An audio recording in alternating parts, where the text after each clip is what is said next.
Wednesday, July the 15th, 2020. Thanks for tuning in to another episode of That's What G Said podcast. We have some quick hits around the sporting world for you. We got some news there. We will talk some horse racing for Wednesday and for Thursday. We're going to go through Wednesday's Canterbury races with Dave Valento, Track Phantom. We're going to go through building your stable duel lineups for Gulfstream and for Emerald for Wednesday. Opening day at Saratoga on Thursday. We're going to get you through our thoughts on the full card there for Saratoga opening day. We'll also talk about the pick 5 for Canterbury on Thursday with Dave Valento. So we hit Wednesday and Thursday with Dave. And then we close things out with King of the Ring 1998, the old wrestling rewatch with Andrew Champagne. So bouncing around and starting with some news in, I guess, all over the sporting world. So former USC quarterback JT Daniels. This one hits a little home to me because I know JT, and not personally, but I knew him personally as far as being a fan of the team that he played for and watched him play for the Trojans. And this was the guy who was supposed to be the next coming for USC, was someone who actually graduated early from high school so he could come to college and start as a true freshman. He actually still has 3 years of eligibility left. He suffered a major knee injury in 2019 in the season opener, and he passed for over 2,600 yards, 14 touchdowns, 10 interceptions when he was a freshman in 2018. And what happened was Keaton Slovis came in last year, and he was really, really good, and he was a freshman, and so now JT would have been, battling. He ends up transferring, and he can play immediately for Georgia. So looks like he entered the transfer portal in April, and it looks like he's going to be battling and competing with Jamie Newman, graduate transfer from Wake Forest, and maybe one or two others for a Georgia starting job. ESPN has rated Daniels as the nation number 3 pocket passer, number 64 overall player in the 2018 recruiting class. And he started from Modern Day and in Santa Ana, California. So, yeah, JT Daniels, he'll be able to play right away. He got that the waiver for transfer. So, good luck to JT there. We, unfortunately, have seen a wave of jockeys that have been testing positive for the coronavirus. And so now you're seeing that a lot of these racetracks are having to put back in restrictions that they may have laxed on a little bit. As far as the travel was concerned over the last month, we've seen a lot of jockeys traveling from racetrack to racetrack, and a lot of major jockeys that we know have tested positive all over. Fabian Pratt, Saez, Garcia Espinoza, Florence Giroux, just to name a few. So now I think New York has said, Laurel Park has also said, so Saratoga coming up, and some of these tracks have said you have to pick. If you're going to race here, you have to stay here. If you're going to leave, you're going to be having to quarantine when you come back. So we're going to see a lot of jockeys, I think, have to pick a home base and sit there for a little while right now as the virus numbers and positive cases and a lot of deaths and hospitalizations and stuff all over are starting to spike again. So we'll see. It doesn't seem like anything that I've heard of that anyone has mentioned feeling really bad, suffering from very heavy symptoms or anything like that. So we'll keep you posted and pass along any news that we get along that site. Let's move over to a couple things in the NFL. So the players, this is something that I don't know about. There's something that's called the Oakley Mouth Shield that they're going to try to implement in helmets in 2020 to combat the coronavirus. And when you look at it right around there, where in the helmet, where their mouth would be, where there's normally openings, there's a covering now. And this is supposed to help combat spreading the virus. I don't like the idea of adding things on a football field. This makes me a little bit nervous because on a football field playing tackle football, when you're going 100 miles, you're going 100%, as far as 100 miles an hour, but you're going as fast as you possibly can at all points. You are trying. You can't be tuned down. You can't not have the switch all the way up. You cannot be ready at all times. If there's something weird about your equipment that's bothering you and you're a little bit off, you could get seriously injured. If it's something about your helmet that makes you a little bit uncomfortable, I'm not saying if they should be playing, but if these players don't feel comfortable with a helmet on, that makes me a little bit worried. I don't like making additions to something that they've gotten very comfortable with for a while. Remember the stuff with Antonio Brown last year about the helmet? Just little tweaks to it. J.J. Watt and a lot of players have even said they don't like the idea of this. Let's see the quote. So J.J. Watt, Houston Texans, firmly against the idea of wearing a face shield. Quote, this is from on ESPN.com article. My second year in the league, I thought it'd be cool. I put a visor on my helmet. I was like, it looks so cool. I want to put a visor on. I had it on for about 3 periods of practice, and I said, take this soccer off. I'm going to die out here. Now you're going to put something around my mouth. You can keep that. If it comes into play, I don't think you're going to see me on the field. And it says that he's not alone, as other players are also pushing back against the face shields as they negotiate safety protocols within the NFL. So that's something to keep an eye on, because this thing would be a lot different and uncomfortable for players who have gotten very comfortable with their equipment and throughout years and years and years of playing. I know things have to change. I'm saying if this is what has to happen, and it may not be safe for players who can't see as well or something, that's what Watt mentioned. Maybe their sight is not quite as good, or they're a half, quarter, tenth of a step slower. That could be serious. Something else serious. The Washington Redskins are now officially no longer the Redskins. Another ESPN article reading from The Road to a New Nickname, from one that had existed for 87 years, is on the way. There was a memo that was sent out that said the name has been retired Sunday.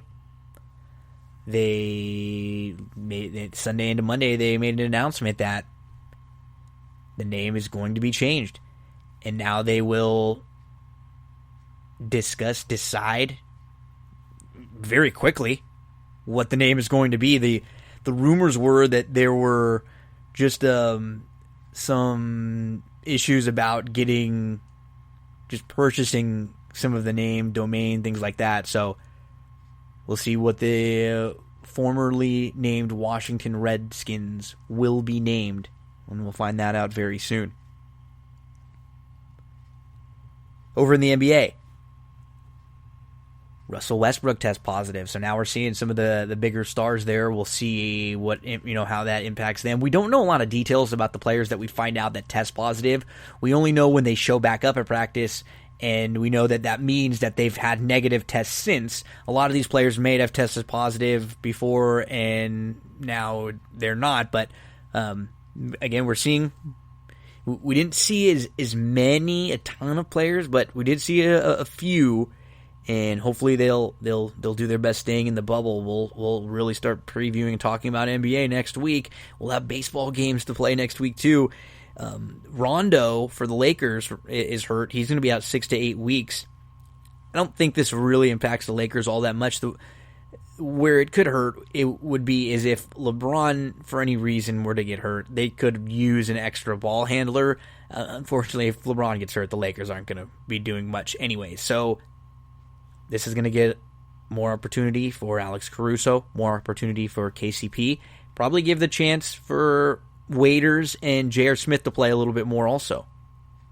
With no Avery Bradley, he's opting out. And now you don't have Rajon Rondo. That is a good amount of minutes that the Lakers are going to need to fill. And the logical replacement is more Alex Caruso. He fits so nicely playing off of LeBron. if you're a big fan of the NBA like I am, a good follow on Twitter is at NBA Bubble Life. You get to see a lot of the fun things that the players are doing in the bubble together, some of the games they're playing, food they're eating. They were having contests where they were shotgunning beers, playing golf, fishing. It's just fun. It reminds you of little camps or when you're in college, or it's cool to see them interacting in a little bit different ways that we might not have seen. So that's a fun follow at NBA Bubble Life. A couple things to talk about in baseball. Buster Posey is actually going to be opting out, and Buster Posey will not be playing. He, in the MLB restart, he has recently adopted twin baby girls, and they were born prematurely, 8 weeks prematurely. So they're going to have to be in and out of intensive care, and they're going to have to deal with these babies who are going to need a lot of attention over the next few months. So Buster Posey, he will not be playing, and really applaud him for making a decision like that for his family. How about A-Rod and J-Lo putting together a group that is bidding on the Mets? They've bid, apparently, on the Mets. Put in $300 million of their own money, A-Rod and J-Lo. Other investors, offensive lineman Joe Thomas from the Browns, NBA All-Star Bradley Beal, Denver Nuggets Mason Plumlee, Chiefs Travis Kelce, DeMarco Murray, Brian Urlacher. So they got a big group bidding on the Mets. Said that they want to sell to this group if the bids are close. I think their bid is put in a $1.7 billion bid. There's a bid around $2 million so far. That's the top. So if they can maybe get a little bit closer, I think they'll end up getting it, because they would love to have this group of athletes everybody knows, big faces. That would be a good drawing card for them, for the Mets. Yasiel Puig. Love seeing Puigi getting signed. He's going to be playing with the Atlanta Braves. They need a little help. They've had a lot of coronavirus issues there themselves, and now with the DH coming into play, they can really use an extra outfielder there, because they'll probably have their outfielders rotating in some of the DH spots too. So Puig could be a big help for them. We all know the issues with Puig. He's fiery. He sometimes does what he wants to do, but his talent is incredible. He can win you games single-handedly. Sometimes he can lose you games by trying to do a little too much and not just taking what's in front of him. But I always love watching Puig out there on the field. Let's talk about one of the sponsors of That's What G Said, Sarah Candle Company. Let's go to seracandles.com, C-E-R-A candles.com, and you can check out all of the different options for your candles there. So if you're someone who likes candles, maybe you're someone in your family, one of your friends does, let them know about this candle company. They're a little bit different than just your other candle companies you see out there. They had a goal to create a candle that was 100% natural, clean burning, and high quality. So they have the all-natural soy wax, free from toxins that's found in the paraffin wax that a lot of the other leading brands use. This all-natural soy wax will help hold your scent longer and burn up to 50% longer than the other wax candles. 100% lead-free cotton wicks. They are completely natural scents, made in micro batches, hand-poured to ensure the highest quality. If you use a promo code GINO, it'll get you 10% off your purchase. They have 25 different scents, over 25 different scents available, 3 different sizes, fragrance oils that are infused with natural essential oils, best ingredients, quality packaging, affordable pricing, longer burning, and none of those toxins or carcinogens or pollutants that are present in paraffin wax. They have instructions and details on how to keep your candle clean and ensure the perfect burn. You want to make sure to trim your wicks throughout, and you want to make sure to use the candle top to put the candles out. So they'll just give you some tips on what will be the best way to take care of your candle. Sarah Candle Company, seracandles.com. Use that promo code GINO. It'll get you 10% off your purchase. Perfect gift for someone. Perfect candle for you if you like one to hang around the house. I'm a big fan of the Fresh Roses scent. Promo code Gino gets you a little 10% off, helps me look good to some of my sponsors too. So take care of Sarah Candle Company for me, sarahcandles.com. Let's get to our first guest on this show. We're going to talk some Canterbury for Wednesday. We're going to talk with Dave Valento. We go over the Canterbury Park card. We talk about the pick 5, which starts in race number 5. They actually have 5 stakes races too, so really good card on Wednesday night over at Canterbury. Let's check in with Dave. We go races 5, 6, 7, 8, and 9. Another big week of horse racing coming up. So on That's What G Said, we're going to be talking about the Canterbury races with those low takeout pick 5s. Trying to tell you folks, if you're going to be playing one track over and over or one wager repeatedly with that low takeout, those Canterbury pick 5s, they are awesome. We saw a few weeks ago we had $85, I think $98,000 pick 5s, and it's the ones that feel like they're not going to pay much and they end up paying $400, $500, or $1,000. That's when you really can feel the difference with that low takeout. Really excited to welcome in a first-time guest to That's What G Said, someone I've interacted with on social media before, but never had the chance to get on here. And now when this gentleman covers Canterbury, it's the perfect time. We bring on Dave Valento to talk some Canterbury with us. Dave, how you doing today? Doing well. Thanks for having me, Gino. Excited to talk a little bit of Canterbury with you.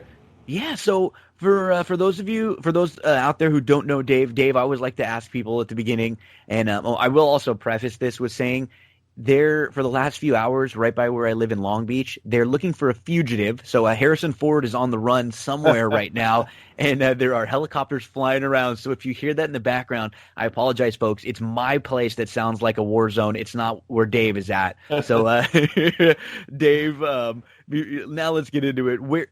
How do you get into horse racing? Tell us a little bit about your background and your history. Sure. Canterbury Park opened. I'm from Minnesota originally. I live in Texas now, but Canterbury Park, Canterbury Downs actually opened in 1985, and it was a big deal when it opened up. It really had a monopoly on the gambling piece back then. A couple of years later, the Indian casinos opened up and diluted that somewhat, but 85, 86, first 2 years, Canterbury was pretty big. They had some big-name people out there, Bill Mott, Jack Van Berg, Mike Smith started out there, was the leading rider, I think, the first year. So anyways, 86 was the first year that I went out there. My dad and I spend the summers back from college going out to the track together a lot, so I kind of learned the game through that. I wasn't brought up in a horse racing family, but like I said, it was kind of one of those deals where my dad and I would, play golf in the morning, go to the track in the afternoon. It was a lot of fun back in my high school and college days. Stuck with it. I got some friends in the industry, and now I've got a website, trackphantom.com. A lot of horse racing information, including some analysis information. Also have all of the historical past performance for every Breeders' Cup out there. And in addition to that, I have, I think going back to 1970, I've got every Kentucky Derby past performances out there free. You can go out and peruse it. I like to look at that just to kind of see some historical trends. But that's I've been doing this for a lot of years, and now I've got about 5,000 members on my site. So that's where I'm at. Really good information too. Read through some of your write-ups. So one of them that you had for Keeneland last weekend, and then the two that you have for Canterbury coming out. Good information. What I like too is it's a lot of people want something written too versus just it's just different kinds of people. Some people want to watch and listen. Some people want to hear and hear it. Some people want to be able to read it and see. And what I like about your stuff is it's got good information, but it's not information overload necessarily. It's a good little snippet of what you like about the horses to use. You give kind of your A's, your B's, your C's selections, how you'd approach exotic. So good amount of information. It's not an entire book worth of stuff. So it's a good little, I think it's a good little middle ground that you found. Yeah, it's interesting. I've embarrassingly, I've spent a lot of time figuring out how to use the real estate on that sheet. And I'm of the opinion that, as a horse player, you're balancing a lot of information, a lot of data points at very small amounts of time. And so what I try to do with that is try to make it clean, easy to find, easy to understand, but like you say, not require a whole lot of information. It's funny, I real quickly. I became friends with Steve Davidowitz towards the end of his life. Mm-hmm. He died a couple years back, and him and I sat. He was the Minneapolis Star Tribune handicapper here in Minnesota for 3-4 years when the track opened, and we had talked a little bit about handicapping and all that. And it's funny, we talked about that very thing, that you want to keep the information concise, but at the same time try to find a few nuggets in every race. Yep. That maybe are not easy to identify on the not just something that they could see right in the past performances that everybody else can see, kind of a thing. Exactly. Yeah, that's one of the people early on in my life told me something similar, is that, hey, make sure when you're talking you have something that you're saying that isn't quite exactly like everybody else, and I want something that's not on the paper, whether it be from a replay, a trip, a chart that you had to look up, maybe a pedigree information that's not directly there, maybe something personally from the connections, whatever that may be. I see little things like that sprinkled in, which I like, because a lot of these connections, as you mentioned, especially at Canterbury now, from being there for so long, intent, stuff that happened at the sales, stuff that might have been happening with the horse that maybe was entered a few weeks ago and didn't run. So that's what's nice when you cover a racetrack and you cover every race at it, and you've done it for a while, little things too that you might not find that other people that are just handicapping and just picking up Canterbury, they might not find. And I'm sure you're running into a lot of people like that this year in particular. Talk to us a little bit about what that's been like, or what this year with the low takeout feels like. Does it feel like there's more of an attention and more people are getting involved at Canterbury from someone on your end who's been playing this track for years? No question about it. The 10% takeout is definitely in the pick 5 was definitely a interesting piece for most people, because that's the lowest in the industry. So you get a lot of people that are playing that, and that's good. It's the horse players should endorse and support that kind of initiative. But definitely have been playing it all year. Been like I said, I've handicapped Canterbury for going back to the 80s in virtually every race. So I know the track, some, like you say, one of the things that I've noticed about Canterbury, the reason I handicap a lot of the tracks, Del Mar, Saratoga, a lot of the big ones, but I stick with a couple of the tracks I know, Canterbury being one of them. And the reason being is when you're starting the handicapping process, it's good to quickly identify where you need to invest your time in handicapping. When you don't know the track, you have to really unearth everything. When you do know the track, you could probably toss out a few horses or say, you know what, I need to go back and check how the trainer does in this situation because I know that they've had success in the past, blah, blah, blah. But this track definitely is that for me. I got to say, it's been a tough run this year in terms of connecting the dots, which is great for players. Yeah. I mean, the average pick 5 payout going into last night was over $20,000. And then check this out. I don't know if you noticed this, but last night, Monday, July 13th, there were in the pick 5, it paid $13,000. And check in the winners of the 5 races: 2-1 favorite, 2-1 favorite, 5-2 second favorite, 4-1 third favorite, and then a 31-1 puzzler. Sheesh. And it paid $13,000 for 50 cents. This is logical in it all, or logical in a spread race, and it's I picked up on this Canterbury pick 5, and I loved it because I really like Sam Houston, and as a horse player, I want to make sure to try to promote the tracks that are doing it right. And even if it's a few bucks that get diverted from some people that are listening to my show or maybe that follow on social media and didn't know about it, I always say, if you have a bankroll, and even if you can take 10, 15, 20% of your bankroll to take a small shot at these pick 5s every day, they're really worth it because you don't have to hit a ton of them, Dave. It's not like before when you might have played a track like Canterbury that would maybe have some days where it would get chalky or it would be a little easier to hit. There are more people invested now. This in particular, the way the racing has been this year in the schedule, these are deep races. You get some really big fields, you get some big barns chipping in, and then we got a card like this week on Wednesday. Wow, we have a 5 stakes races card on Wednesday night. You have stakes races in races 3, 4, 5, 7, and 8. We're going to talk about the pick 5 that starts in race 5, and there are 3 stakes races in that. You have some huge barns coming in. You have, Ian Wilkes. You got Mike Maker sending a few horses in. You've got Block. You've got Florence Giroux, who's going to be coming to ride, a few of the mounts in the stakes races. So just a huge, massive Wednesday night. And one of my favorite things about Canterbury too is you're going to get price days and days where things pay out because of the turf influence. when you get the turf to dirt back and forth in sequences, that's where things can get a little crazy. No doubt about it. Yeah, both days, Wednesday and Thursday, I think from my vantage point, I thought it was very difficult to piece it together. So I think there are going to be some good prices, and certainly Wednesday's card is fantastic. One note, I just read literally minutes ago that Florent Giroux has the coronavirus. And it's not going to be, and we're recording this Tuesday morning. That's a really good point. And I know some tracks are also starting to lay down some precautions again, because we've seen now in the last week and a half, 6 or 7 very prominent jockeys test positive for this. I think a lot of it maybe sparked or initiated at Los Alamitos a couple weeks ago. We've seen now Saez, Victor Espinoza, Flavian Pratt, among a few others that have tested positive. Now, as you mentioned, Florent Giroux. So we are starting to see, and so we're assuming now this is Tuesday when we're recording the Wednesday and Thursday. So now we'll assume that Florent obviously won't be over there and won't be riding. But yeah, that's one thing where horse racing, I think, has done a really good job throughout this time, and where a lot of other sports weren't able to keep going. But there's one thing, it feels like they've got a little bit laxed in the last month or so, and we're not seeing some of the more strict rules that we saw before, and I've gotten a little sloppy lately with a lot of the travel back and forth from the jocks, and it seems like I think NYRA is laying that down right now, no traveling back and forth. Yep, I just saw that. I just read that as well. Thank you for that info. I'm glad you mentioned that right now too, so really good. Yep.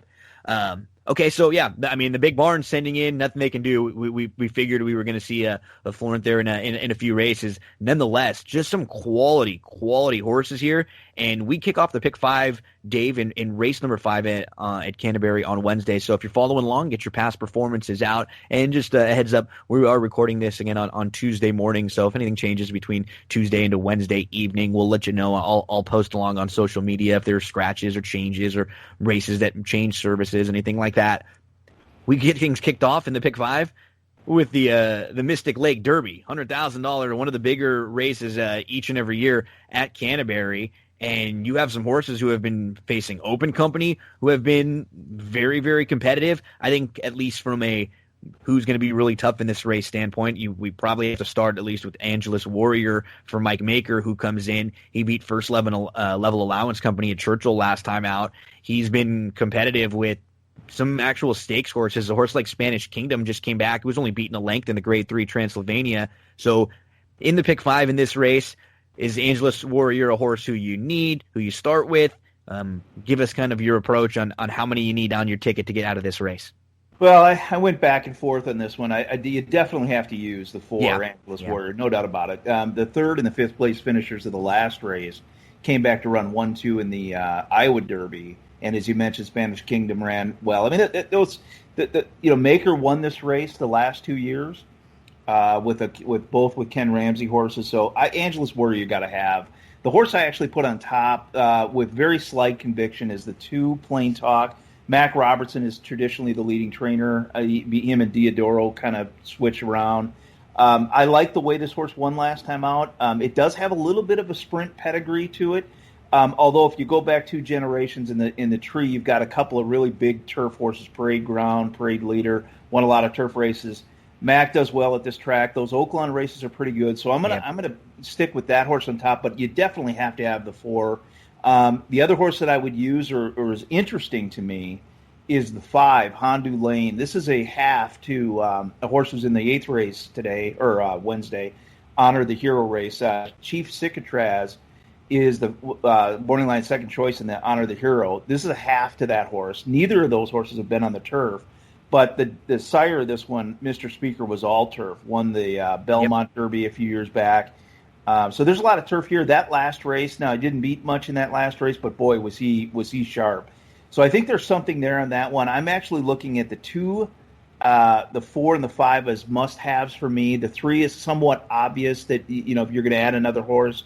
And then I'm going to take a stand against the 1 and the 6 here. The other 2, the 7 doesn't have a chance. But the 1 and the 6 are going to get some action. The 1 is Bayo Prospector. I'm against that one. 49 flat. That was on the lead last time. That was pretty slow. Hung around. I think there's going to get more pressure in this race. But for me, the ones I have to have are 2, 4, and 5, and I might add the 3 as a 4th option. Good. So yeah, we're both in agreement that the 4 isn't a favorite worth trying to beat. I'll lean a little bit more towards the 1 Bayou Prospector than you, and I'm just hoping that he doesn't, kind of like what you said. I'm hoping that he doesn't end up on the lead, and I'm hoping that because there are a couple quicker horses in here, I think in watching his race, because he drew outside and just because they weren't going very fast, he kind of broke well and nobody else went, and I think he just kind of ended up there and went on with it.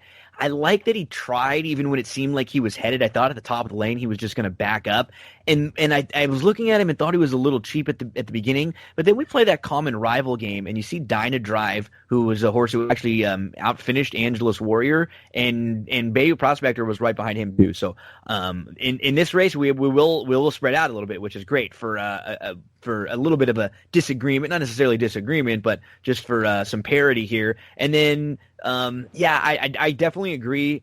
I like the 5 as a total wild card that I think you want to flop in, and then the 6 I kind of treat as a wild card too. And I'm curious what it will be like on the board. You have a really sharp barn like Broberg, and you look at some of the horses he faced; they were okay, and now he's kind of perked up and been really good. So even though we think Angelus Warrior is the horse to beat, this does not feel like a race where I could single. We've mentioned, almost the whole field now as horses that you feel like a couple are live. I feel like a couple are live. So this is a good pick 5 race in that I don't think I could necessarily just say it's just Angelus Warrior for me and move on.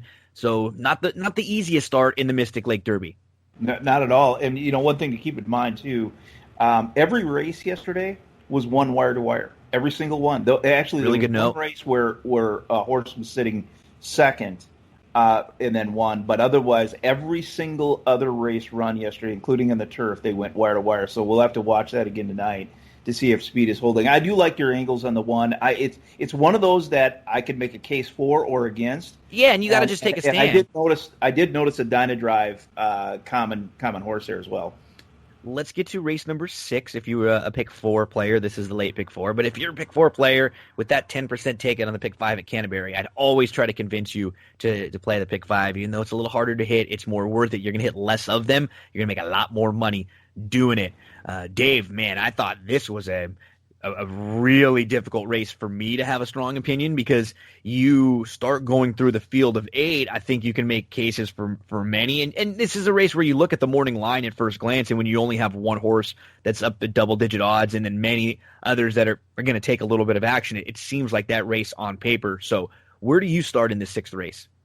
Well, this to me is an impossible race. And I think, I when I was creating some tickets, I had all in a few. I do 6 too. of the Yep. 8. Yeah, Yep. It's just one of those races where when I try to get clever and get smart, I just can't. And my ticket, my personal ticket, I'll probably take all the two horses. If I had to eliminate 2 horses in this race, they would be the 3 and the 4 for me. The 3 15-1. Both of them, have a little bit of back class, both from Turf Paradise. What I don't like about the 3 is, this is an $825,000. I know it was 2017, but this is a $825,000 sale, a horse that was sold for $825K at one point, and less than 10 races into its career, it's already in for a tag. It can win, but I'm going to take a stand against that one. And the 4, Villafranco and Danny Caldwell got a lot of horses at Canterbury this year. They haven't done well. They have 4 claims previous to this. All 4 were beat. Only 1 hit the board, and 3 of the 4 were under 2-1. So I don't like the claim against taking away from Silva, who's having a big meet and high percentage. So, but in both those cases, I think they both can run here. The horse I've got on top is the 2, very slight conviction here as well. Go Away. I think there's going to be a lot of speed in the race. Going to come from off the pace. I like the races it comes out of. But to be honest with you, I can't give much clever here. It's a tough race, and I think you got to go very deep.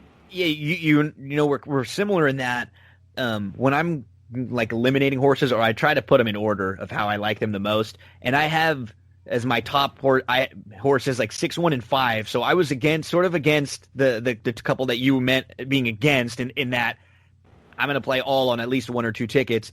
I think the 6 Mr. Benz is worth throwing in. I like the fact that this guy, he was really good last year. He won 5 in a row, and he was actually favored over Cleared the Mind when they faced each other at Zia. And then things just got bad for him. He had 5 straight races where he just did not run well. He burned some money, and then he went to the bench for 6 months. He came back last time out. I thought he actually ran really well. He broke well. He settled 4th. He was inside, and then he got outrun a little bit. Then he started to make up ground really nicely. He got to within a couple lengths at the top of the lane, but he was chasing a lone speed winner that day. So Mr. Benz, I think, is worth including. Professionals, interesting horse for Diodoro, who he got the lead last time out, but they were going slow. He's not a horse that's going to be on the lead in here or need the lead. I thought the one could sit from the inside. Those were 3 horses who I kind of felt I at least needed in this race. And yeah, I'm with you. I'm not in love with Central Park, who, at a price, I wouldn't really talk you off. I'm not in love with Jerry's Pride and Joy. If you played this horse last time out, man, he looked like a winner. He spit out about a 3-length lead, maybe 100 yards for home. It was a brutal beat. He got just run down by So Alive last time out. So I don't really love that race a ton. So, yeah, I think this is spread out. And when you spread out, we want to use prices. So it seems like we're sort of against some of the shorter prices in here. Yeah, you make a good case for Mr. Benz. I like that horse a lot here. Unleashed the Beast, who beat him last time, came back to win again yesterday. 3 wins in a row for that one. Really sharp. If you look back, that race 2 back for Mr. Benz, 12 wide in that race, and then had some traffic trouble in races previous. No question. This horse is live and is a must use. But again, from my perspective, I think you could make a case for virtually everybody, and probably going to have an all ticket going here. Absolutely agree on that, because I feel like in the last couple, at least in my opinion and how I'm looking at it, I can shorten up and feel a little more confident shortening up in those races than at least in these first couple. We get to the Lady Canterbury mile on the turf course in race number 7, and the horse to start with in here will probably be to discuss is Winning Envelope for Chris Block, who comes in after being a runner-up against First Level Allowance Company, or against Allowance Company, sprinting over at Churchill, going 5.5. You see a couple of efforts against Graded Stakes Company, and this is a horse who's faced really nice company. The only problem with her, I feel like she's a real nice standout on paper. She's got really quality races. She just has no speed whatsoever, and it's hard sometimes to single in or key in on a horse who's going to be coming from way out of it. This track doesn't really play, even the turf track doesn't play to deep closers like this. Now, this horse could easily win this race. Yep. No question she's got some backlash here. But this interestingly, Lady Canterbury, for those that follow Minnesota racing, will know this. Lady Canterbury has been run 27 times. There have been 4 favorites that have won over the years. And some of the biggest long shots, KZ Bay back in 97 won at 30. I think they've had 3 or 4 30-1 winners in this race. And I think you're going to see a price here as well. I do think Winning Envelope is an obvious player, but the horse that I'm going to, my whole day is going to center around is number 10, Streak of Luck. It's a California shipper here. Going back, I think it's such an evenly matched race, but this one has been facing better. Those races in California are better. For example, the race it comes out of, the race 2 back, I think it was. Let me check here. It ran in front of a Grade 1 winner. What race was that? Keeper of the Stars. Yep. Yeah, that was in the, I think, the 3-back race. The Megahertz or the Franklin. Yep. A horse for Wong, who's become really good now. Mm-hmm. Yeah, and so that one was 5th in that race. Came back to win a Grade 1. Super Patriot just ran over the weekend, ran 2nd in the OC Sonatus. I'm going to go with this one. They had this horse entered in a stakes race at Indiana last Wednesday. Yep. And they scratched, and I think they're looking for the right spot. And I do think that this, while Winning Envelope is a deep closer, this one's going to come off the pace too, but I think it's a little more tactical in this spot. Gets a jump. Yep. Took the horse named Dog Tag, who's pretty sharp, who had won a couple starts in a row too, Streak of Luck. Yep. So, this is, if I go beyond the 10, Streak of Luck, I can make a case for a lot of horses in the race. I do think Winning Envelope is the most likely secondary ad. I got Beach Flower as my 3rd choice here. Yep. This one won this race last year, 10-1, and even that last year, 6-horse field, 10-1 shot won this race, coming a little bit off the pace last year. She's not quite the same horse as she was when she won it last year, but I can make some excuses for the recent starts. You got Mac Robertson, who's been using this rider, Sheernose, quite a bit this year. And then the horse that I'd like to make a spot for, probably a cut below, but I'm looking at the one First Mate, 2 for 2 on the turf. Yeah. 80 Beyer last time out, won by neck on the turf. That was a decent Minnesota-bred race. And Ready to Run Away isn't as good on the turf, but that's a quality animal that she beat. Yeah. So you're not talking about just necessarily beating up on maybe a softer group of Minnesota breds. No, I do think she's just a slight cut below, and I think that if I was going to start eliminating horses, I'd have to probably start there. But and the other thing is, the rider who was up is now riding Beach Flower, so gets off that one. But that he rides for Max, so that's kind of expected. I just think there's something here, and that was a good quality win last time. The race 2 back, the Lady Slipper was clearly a prep for the turf. I mean, the way she ran, she kind of chunked up into it for third, and then came back to win there. So I think there's something there. But there's others in this race too. So I'm going to get skinny on my main ticket. I'm going to probably have a ticket where I single the 10, and then the other ticket that I play, I'll probably go with the 1, 2, 1, 2, 5, or I'm sorry, 1, 2. Where is the winning envelope? 1, 2, 8, and 10. So single and 10, and then 1, 2, 8, 10 for me. I think the 2, last year's winner, super capable. And then, you just run into a couple horses on the dirt at Oaklawn that are better than you in some races. Emma, Motion to Motion, Latruska come out of that. I don't think there's any shame in those races. And you're probably, a little seasoned facing some tougher competition there. Now you get back to the grass where you've done well. So I think the 2s you use feels the same about winning envelope. It's not a horse that I want to completely chuck out of my tickets unless you're going to do a strong single approach on 1 or 2 like you're doing with the 10 Streak of Luck. But I think she's definitely beatable in here. Streak of Luck will be on my tickets also. I think for the perfect reasons that you mentioned. She's got a little class, but she can maybe just get that tactical jump on winning envelope. The one that you didn't mention that I will talk a little bit about is the 7 Aunt Hattie, who takes the blinkers off. So she was at Churchill Downs last time out, and she just had some trouble. The couple starts back, she also had some trouble. 3 back, she was behind a horse named She's on the Warpath, who you see in some of the common running lines, and she actually ran really well that day behind that animal. She's the type that she might not be quite as good when you're just playing off of numbers and figures as maybe the top tier in here is maybe a winning envelope or even what a horse like Streak of Luck could get. But she's another one who she has races where she doesn't have to be too far out of it. If she's sitting in a nice spot, she could fall into it. And if she does that, I definitely think she's good enough to win if she gets the right trip. So maybe the 7 on some tickets as well. But a fun renewal of the Lady Canterbury here in race number 7. Let's get to the 8th race, Dave. We have the Honor the Hero here. They're going to be going quick in this one. It is a 5-furlong turf sprint. The horse you mentioned, Chief Cicatriz, who's going to be trying the turf for the first time, drawn to the outside. He loves to win races. He's earned over $500,000. He's a 14-time winner. He's going to have to worry about Well Able, though, who is as quick as you'll find, big-time speed, third off the long layoff. 2 starts back, he was third behind a horse named Leinster, and we just saw Leinster come back to win the Grade 2 Shakertown, so we're talking about nice running lines, too, for Well-Abled. Some quality horses in this group. Yeah, no doubt, and the race does run through the 6, Well-Abled here. I mean, a lot of speed. You got a couple 106, 107 buyers. Like you mentioned, been facing much tougher.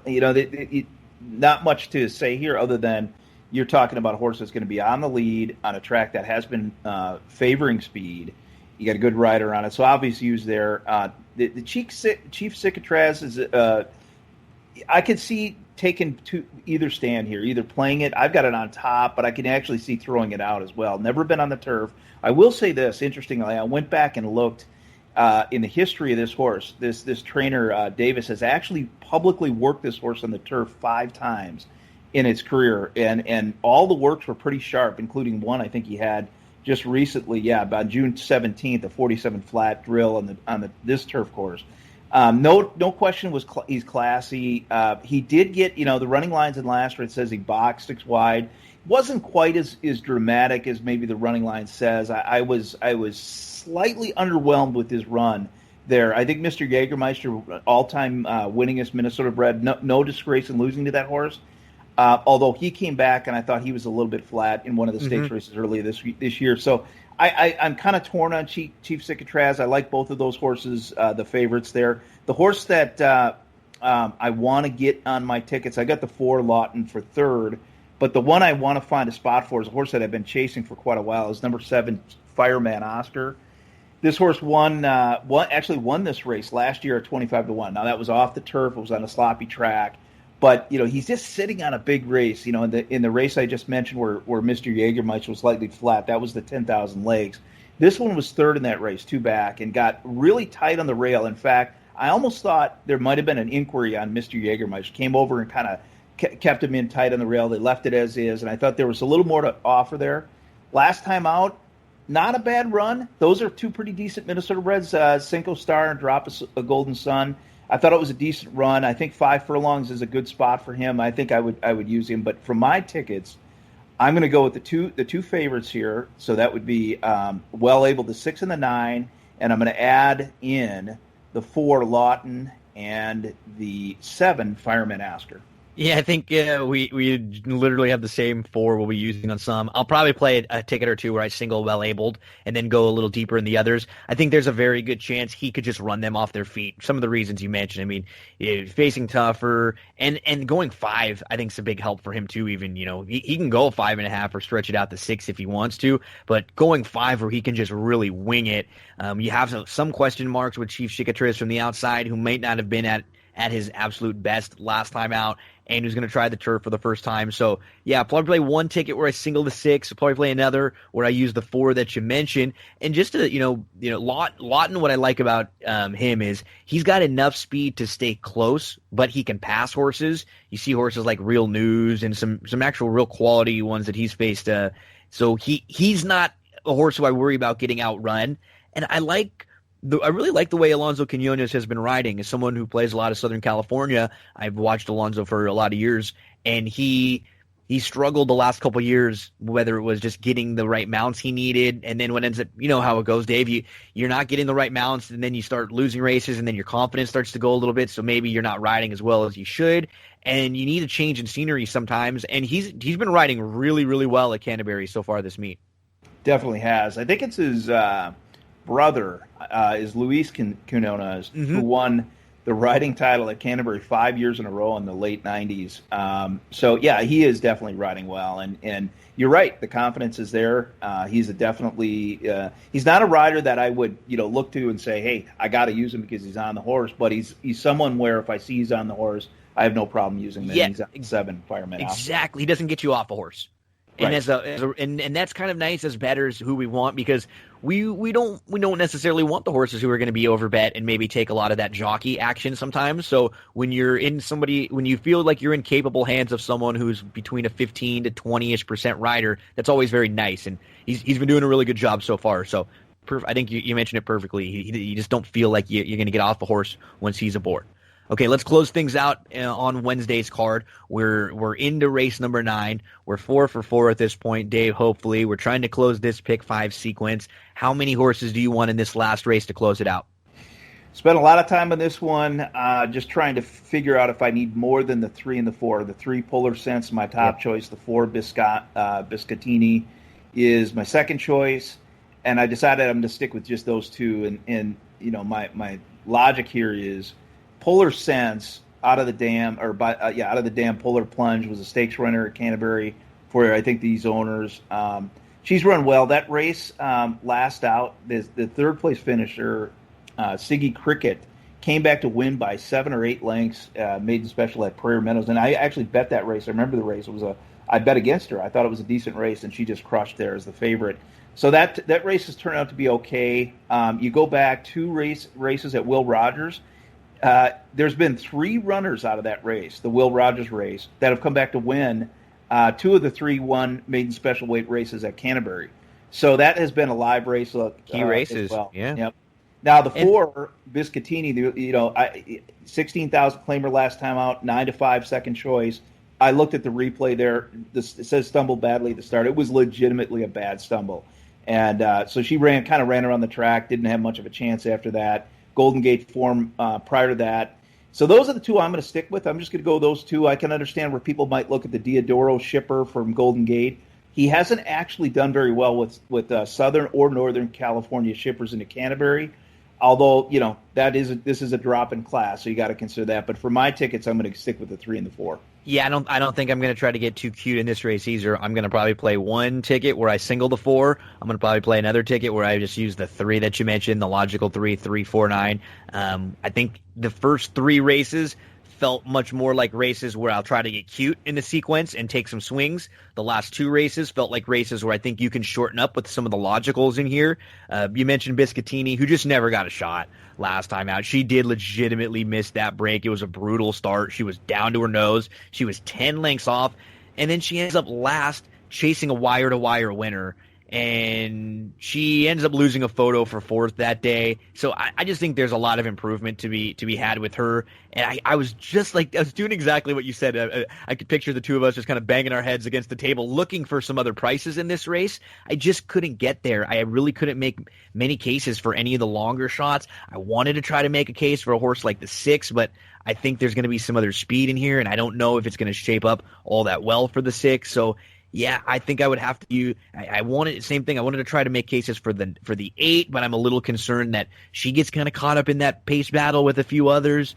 So I like the 3 and the 4 with the opportunity to sit off. I prefer the 4, I think, a little bit more, and then the 9 would be my next horse if I wanted to go a little bit deeper. So yeah, a lot of similarities with how we look at this sequence, but for me at least, if you're out there and you're someone who wants to play a smaller ticket, maybe you can't play big, I definitely would shorten up in the last 2 races, and if you're just playing on a normal bankroll, that's how I would be. I'd kind of go maybe a little deeper, or not even necessarily deeper, but maybe taking a little more shots in the first half of this pick 5 than versus the second half.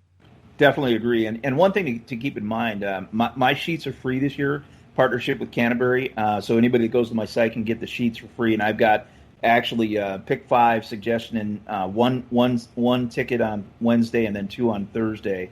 And I agree with you 100%. I will say that I think the prices are probably going to come from the first 2 or 3 races and try to get as deep as you can in those races and then skinny out later. Dave, give the folks again the information. Where can we find all your stuff? Where can we follow you along on social media? Everything. And then yep. I'm gonna pause this and we're gonna go and do Thursday too, because I'm gonna double dip. I'm gonna take advantage of you while I got you here. We're gonna do Wednesday and Thursday. Yep, trackphantom.com. You can there's a tab there, analysis tab. You can see what tracks are upcoming. Just click on that. You'll go to the storefront. You enter the promotional code, coupon code that's listed right there, and you'll get the sheets for free for Canterbury.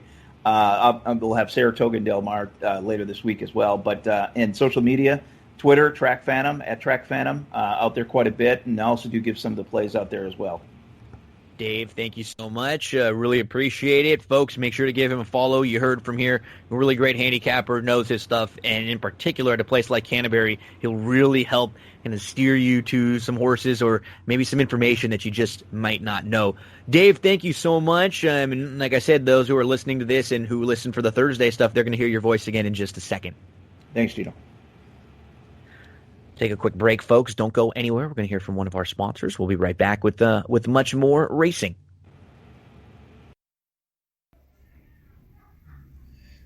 One of the sponsors of That's What G Said podcast is Cindy Carava, full-service realtor, and I am here over in Glendora at Coldwell Banker with Cindy Carava. Cindy, how was 2019 for you? Tell us a little bit about what kind of stuff you were working on. Hi, Gino. Thanks for having me. 2019 was just really great. I had a great year selling homes all the way from Altadena, Arcadia, Monrovia, out to Upland and Ontario just recently. The market has been really good. We're looking forward to 2020 with an increase in home prices about 5.8% this year, opposed to last year where it was a little softer. We saw more like homes averaging about 3.5% in increase in value. It's also looking great for buyers. The interest rates right now are going to be staying under 4%. So if you've been on the fence about thinking about buying a home, now is the time to do so with interest rates still staying low. And you offer more services than just the buying, selling, and leasing homes. Tell us about some of the other services that you offer and what a full-service realtor really is. So you're right, Gino. Besides me being a full-service realtor of finding properties for my clients to buy or selling their homes or finding rentals for them, I also have a plethora of resources like handyman, contractors, electricians, plumbers. I even, if like I said, if you're thinking about getting a home loan, I actually work with 2 great lenders that I can recommend to anybody. And you're all over the internet, social media, websites. Let us know some of the places where we can find you. I know I've seen some reviews on Yelp and on Zillow. Everyone always has positive things to say. Everybody hears me raving about you all the time. But where can everyone else find out information about you or contact? Thank you, Gino. Yeah, I am on Facebook and Instagram and LinkedIn. And you can contact me on my website, which is www.cindycarava.com, or my email, which is cindyc.realtor@gmail.com, or feel free to call or text me on my cell phone, which is 626-394-6400. Cindy is awesome. She's one of the kindest and most genuine people I've ever met. I promise you, you will enjoy every minute you interact with her. So thank you very much, Cindy. Appreciate all of your support from That's What G Said podcast. Thank you, Gino. Have a great day, everyone. Big thanks to Dave for coming on talking some Canterbury with us. We're going to talk Canterbury Thursday and the pick 5 a little bit later on this episode. Now we're going to get to Stable Duel for Wednesday. So if you haven't been playing Stable Duel, you've heard me talking a bit about it. What is Stable Duel? Okay, Stable Duel is a fantasy horse racing contest. But what do we mean by fantasy? Have you played daily fantasy sites? If you're someone who plays daily fantasy, you've probably played a DraftKings or a FanDuel or something like that. Okay, what Stable Duel is you have a lineup that you have to complete that is selecting 10 horses, and you have a salary cap of $50,000 that you can use to pick out those 10 horses. Based on what horses' morning line odds are, that's how much they're going to cost you to get. And you get points in every race if your horse finishes in the top 5, and then you get points for, how many lengths they are in that position. So you can get little bonus points if your horse wins and then wins by 6, 7, crushes. It is a ton of fun. You can play in contests for $5, $10. They've had $20, $50, and $100 contests so far. But there's always a $5 or a $10 contest, so some of the smaller players can get involved. So maybe someday you don't have a ton of money, you're waiting on a paycheck, you would love to play a few more races, but you don't want to only put $10 in because you're going to be worried about where to bet it or how you're going to be able to to play it. What's cool is if for a $5 or $10 entry, you can build your lineup of 10 horses and you can watch 10 races all throughout the day, and that's all it takes. You don't have to make 15 or 20 lineups to win. It is a blast. I've had a lot of fun doing it. If you're still a little confused or maybe you have some questions, feel free to reach out to me. You know how to get in touch with me on social media, on Twitter, @it's me, Gino B, over on Facebook.com/Gino Bacola. Love helping anybody out there, and I'm playing in a ton of these contests. I had a tough beat last week. I finished second and just missed winning, and I'm going to get one. I'm going to get one really soon, and maybe it's on Wednesday. So here are the Wednesday contests. They have Gulfstream Park contest and an Emerald Downs contest, and they're only $5 and $10 entry fees. So if you want to get involved, Wednesday's a good opportunity to, you can check out some of the races, you can handicap, you can try it for $5 or $10 and see if it's something that you like. I guarantee when you do it, you're going to have a lot of fun doing it. It is fun to pay attention and see where your stable is, how you're moving up the leaderboard. Did you get points where did my horse finish? You're paying attention a lot more to third, fourths, and even fifths, and than maybe you would be if you were just playing a pick 4 or a pick 5 or win wagers. So it goes really fun with your gambling and your other gambling and handicapping, and it can, I think, be a really great way to get some action if you don't have a whole lot of money and maybe you just want to get involved for a few bucks. So download the app, Stable Duel. Check it out right now. If you have any questions, let me know. So here's what we're going to talk about for Wednesday over at Gulfstream Park on July the 15th.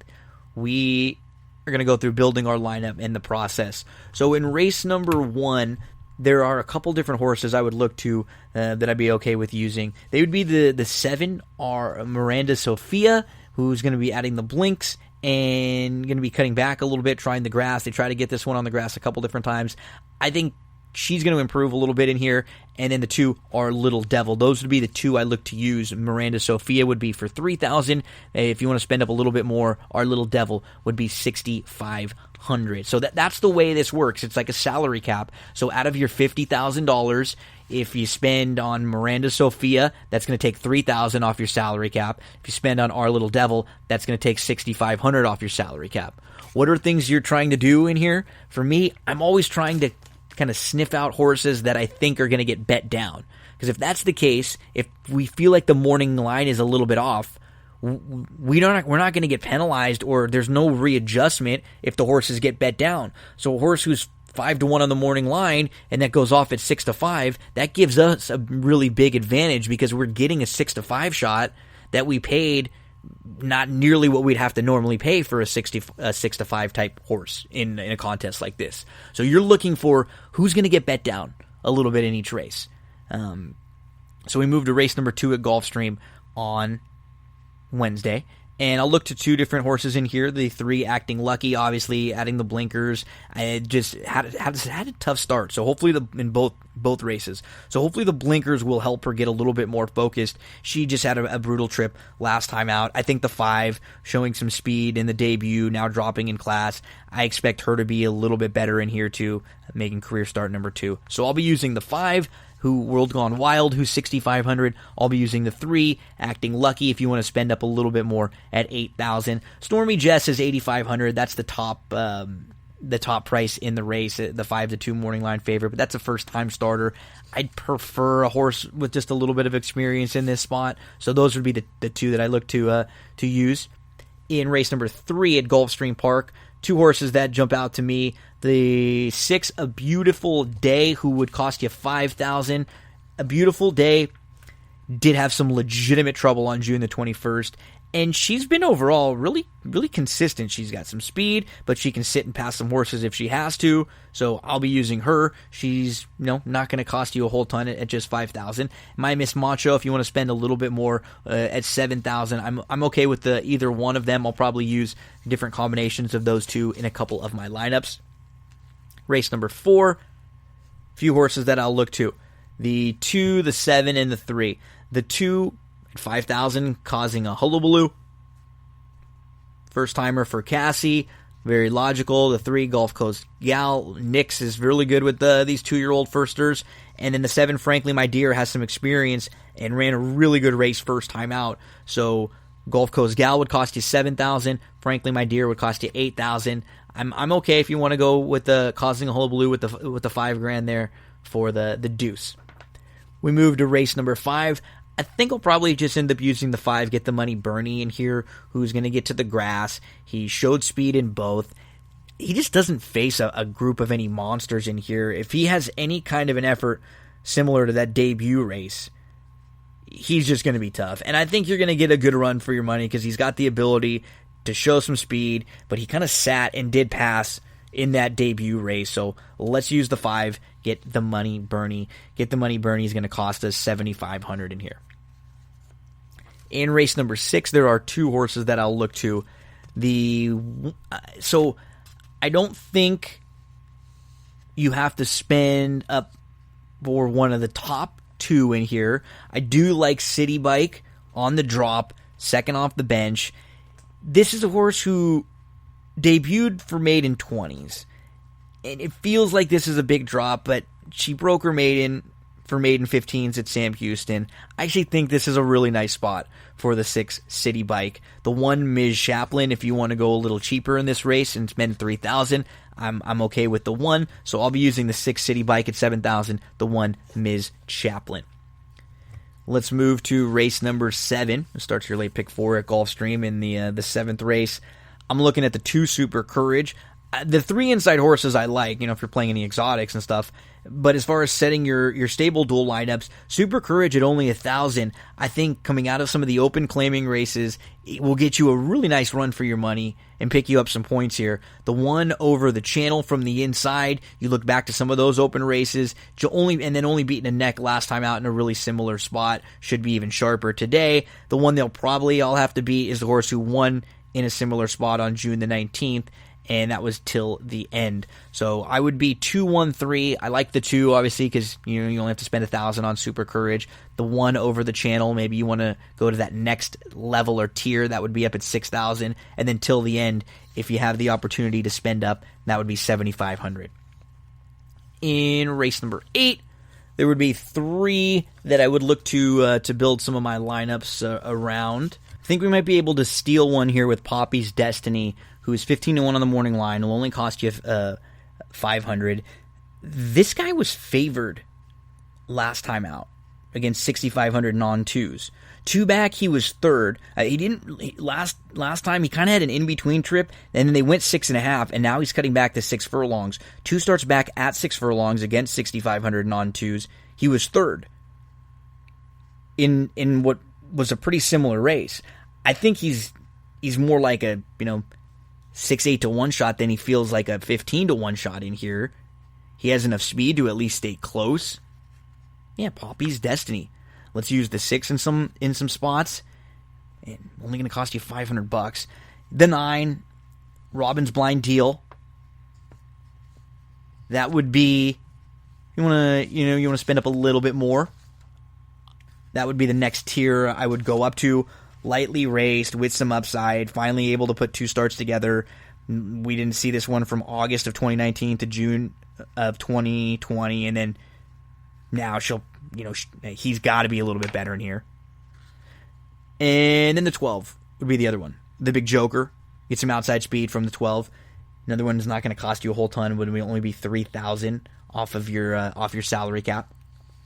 We move to race number 9 at Gulfstream Park. A couple that we'd be looking to. The number 5, This Is My Time, $6,500. The number 6, Laura Lupis.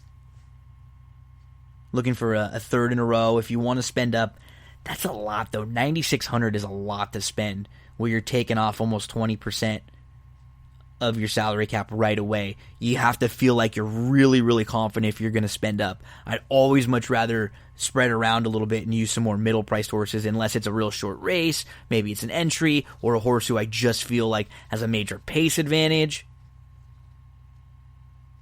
Remember, if they hang around and finish second and third, that's fine. You just want some points. You can't go over with the horse you spend on. And then in race number 10, to close things out, a couple that I would look to. I do think the 9 is very logical. If you have the opportunity to spend up to close out, that would be nice. The 1 Case Funhouse, though, he has some consistent, not bad races over at Tampa on the grass. The last 2 are not that bad. It's actually your beaten favorite last time out. And now goes from the maiden 25s down to the maiden 12.5s. So the 1 would only cost you $1,000. The 9 would be $9,200. If you want something maybe in the middle, Power would be the other one I'd go to, but that one's going to cost you $7,500 as well. So I'll probably be looking a lot to you towards using the 1 K's Funhouse. Second Wednesday contest for Stable Duel is over at Emerald Downs. So let's get over to Emerald Downs for Wednesday. Get your past performances out, and we can talk about the Emerald card and how it fits as far as via Stable Duel. Let's get to race number 1. There are 2 that I would look to in here. Gold Supply is going to cost you $8,000. Yeah, that's a lot. But in these small fields at Emerald, you're going to have to spend up in a couple different races and then really take a shot in a couple others, because some of these races you just are forced to spend up. The 4 would be the other one I look to if you don't want to go quite that rich early on. Fine Element on the drop-in class. I think Gold Supply, second time off the bench, second time for the new connections, and got a good run over the track. I would go 2 and 4 there. 2 at $8,000, the 4 Fine Element at $5,000. And the second race, Barkley could absolutely win. He's no doubt the class of this field, but as far as having to spend up and pay $9,800 on race 2 and take that big chunk off of your salary cap and what you can spend, I'd much prefer using the 2 Rally Cat, who's $7,500, the 4 Grinder Sparks Aglow, who's $8,000. When you have a horse like Barkley coming off a long layoff like that, now you're getting to 7. You just never really know. So making the first start of the year, I would lean a little bit elsewhere. So maybe Rally Cat, maybe Grinder Sparks a Glow, who got the race under the belt recently. He might be the one that I even lean a little more towards for 8,000. As I mentioned, you are going to have to spend up in a few of these races. Race number 3, there are 2 horses I'd look to. The one, Smoothie Lee, I think you can give an excuse for that last start. It was the first start since September, and he's got a little bit of speed from the inside. If he gets close, he's going to be early. He's going to be tough with the race and the fitness level now under his belt. So the 3 would be the other one I would also include. Doss Bear, who comes out of that really live race behind Next Out winning Omachi Kid. Would be 3 and 1. The 3 Doss Bears 8,500, the 1 Smoothie Lee 5,000.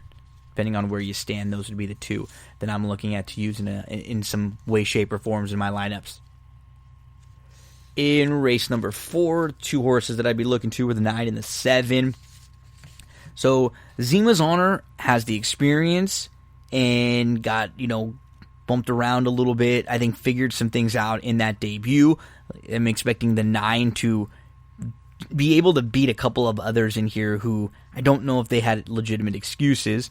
The 7 would be the first-time starter that I think is going to be really tough and wouldn't have to be a monster to beat this group at all. So what's nice is the 9 would only cost you $750 if you want to use, and the 7, Miss Valor, if you want to spend up, that first-timer would cost you $8,500.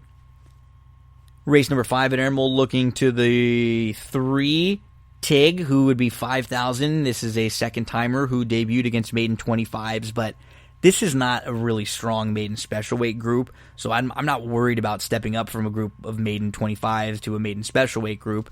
The 2, Mosquito Fleet, got the race under the belt, showed some speed. Mosquito Fleet would cost you $7,500, and Tig would cost you $5,000. Second half of the card begins in race number 6 with 2 that I would look to, and neither will break your bankroll, having to get through this 6th race. I think we could use the 4, Shelby R, who's going to get off the rail after back-to-back tries where she might have been a little forced. She could be able to sit a little bit more nicely here and maybe a little more relaxed. Then the 1, A Good Snicker, for a really sharp barn right now.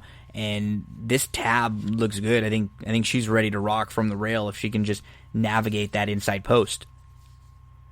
Both would cost you $5,000. In race number 7, it would be the number 5, Seattle Smoke, who I'm expecting to get a little bit of a setup in here with a couple speeds to chase and then Crest Drive. If that's not the scenario, this might be one of the quicker ones who has the opportunity to just steal this group on the drop back after trying the 5,000 claimers last out. 5, Seattle Smoke, only $3,000. The 1, Crest Drive, $5,000 in here. So not a race that I feel like you'd have to spend up to have a shot. Race number 8, the number 7, Winning Bluff, is going to go second off that long layoff and drop in class. I think that's the horse to beat in here. And 5, Only the High Road, flashed really good speed. And this horse battled, really tried hard all the way around the track. Only the High Road with the race under the belt and the wheel back pretty quickly in just a couple weeks. 7-5 for me in race number 8. So the 7, Winning Bluff at $6,500. The 5, Only the High Road at $5,000. In race number 9, would look to the 8, Vincente's Shadow, who would cost you $6,000. I think if you just toss the synthetics, all of a sudden his form looks a lot better. And the 6 would be the other one, Wine at 9. The problem is this one's going to cost you $8,500, but he does seem to be a pretty consistent runner in a race that has a lot of question marks with recent form. And then to close things out in race number 10, there would be a couple look at. So Wine at 9 would be $8,500, Vicente's Shadow, $6,000 in the 9th. And in race number 10, the 2, Prince of Luck, only $1,000. It's always nice when you can try to end, short, you get some of the points out of the way, or do you want to go with the other approach where you want to have a horse who you feel really confident in at the end, but maybe you don't get enough points to even get there? So the 2 Prince of Luck, at least he's shown some speed, and he's shown some sprint speed. He won last time out. It was back in September, but this is not a strong group at all. The 6 would be the other one, who is now going to go second time for Lucarelli, second time over the Emerald Racetrack. I think the 6 is going to improve in here on the drop-in class from 5,000s to the 2,500s. So it'd be the 2 Prince of Luck, and it'd be the 6 as Peppered Appeal. For 7,000, Prince of Luck would only cost you 1,000 there. That's Emerald Downs for that Stable Duel Wednesday contest. Don't forget, if you have any questions about Stable Duel, how to build your lineup, horses to use, what does this mean, some strategy stuff, please reach out to me. I'd love to help you out. Opening day at Saratoga is on Thursday, July the 16th. Very happy to have Saratoga running, although I do gotta preface this with say and admit that because of some circumstances, shipping in, horses, connections, travel, all sorts of different things, we don't have the strongest opening day card as far as depth, even race quality. There are a couple opinions that I do have, and we'll start things out. And so the stronger opinions I have are a little bit later on in the card, and we'll spend obviously a little more time on those races. If you're a pick 5 player in race number 1 at Saratoga on Thursday, so get your past performances out. We're looking July the 16th. There would be 3 horses I look to use. The 4, Sergeant Drive, who's taking a sizable drop in class. The 6 Guy Caballero, who I think's the one to beat. So maybe even if you wanted to shorten up, I'd be okay with those 2. Jerome Avenue, another one dropping in class. So I mean, I'm not giving you anything crazy. Like I said, I don't love a whole ton early, but I'll probably play a pick 5. And in the second race, I would look to the 7 horse. Now, he completely missed the break, and he ended up about 8-9 off of it. He's about 8 or 9 lengths off. He was inside. He moved through, but then he was in a tight spot. He had to back out of it. He lost the length, and he lost momentum. He makes a 4-wide bid at the top of the lane. I am expecting more today from the number 7 in race number 2, Magic Mojo. 7, I would use the 1 as a major top player contender. Obviously, the blinkers coming on in here. I think the 6 horse, logical. The 10 would be another one I would use, and the 8. So 7 on top, 7, 1, 6, 10, 8. I'll be using in the pick 5. Probably going to go 2, 3, 4 in race number 3. Figure of speech is likely going to sit for Chad. Looking how this race projects on paper, the 3 is big speed. The outside runner is big speed, but the 5 can probably sit a little bit in here. I actually think the 4 is the horse that's going to get the best trip. You can cross out the race behind Gamine last time out. Prior to that, 2 good efforts. One where she got the lead, but I don't think she'll get the lead in here. I like the effort prior to that where she sat off the pace a bit. That's the kind of trip that I'm envisioning. So I'm going to use the 4 on top. We will use the 2 Figure of Speech, who's going to try to sit off the pace a little bit, now going second off the bench. And the 3 maybe wins the battle of the paces. I'd be okay going 2, 3, 4 in race number 3. In the 4th race, I'm looking to the 7, who is going to be trying the dirt, but she's training fine on the dirt. She comes out of a good race in her debut. She was behind a next out winner and a horse who's a multiple stakes winner. The 5, the blinkers coming off today for a horse who's shown some ability. When we have question marks about a lot of these, the 4 hasn't raced in a while, the 3 hasn't raced in a while, so we have questions about major contenders or the horses who have run well. The 5 has some recency. Blinks coming off, so 7, 5, 3. I would include the 3, who flashed some speed in that debut. At least you'll get some speed there. The 6, I'd also give a look to. Another one who just deserves a shot trying the dirt. There's nothing in here that I'm scared of. I'll take a couple chances. So I would probably be 3, 5, 6, and 7 in race number 4. And then in race number 5, to me, it comes down to the 5 Dark Money, the 3 or the 8 the Caretaker. I think the 3 Casmania, maybe a little more underneath. But I think Dark Money is a great spot for this New York bred who's beaten Open Company recently, just beat First Level Allowance Open Company, now back in with New York breds. He's got speed, he can sit a little bit, he's fine if it's on an off-race track, he likes the 6 furlong trip. I think the Caretaker is a little bit better going longer, so 6.5 or 7 would be better for him, whereas Dark Money is going to be best right here at 6 furlongs. The 5 would be my single in the early pick 5. So I'd play something like 4, 6, 7 with 1, 6, 7, 8, 10 with 2, 3, 4 with 3, 5, 6, 7 with 5. That's early pick 5.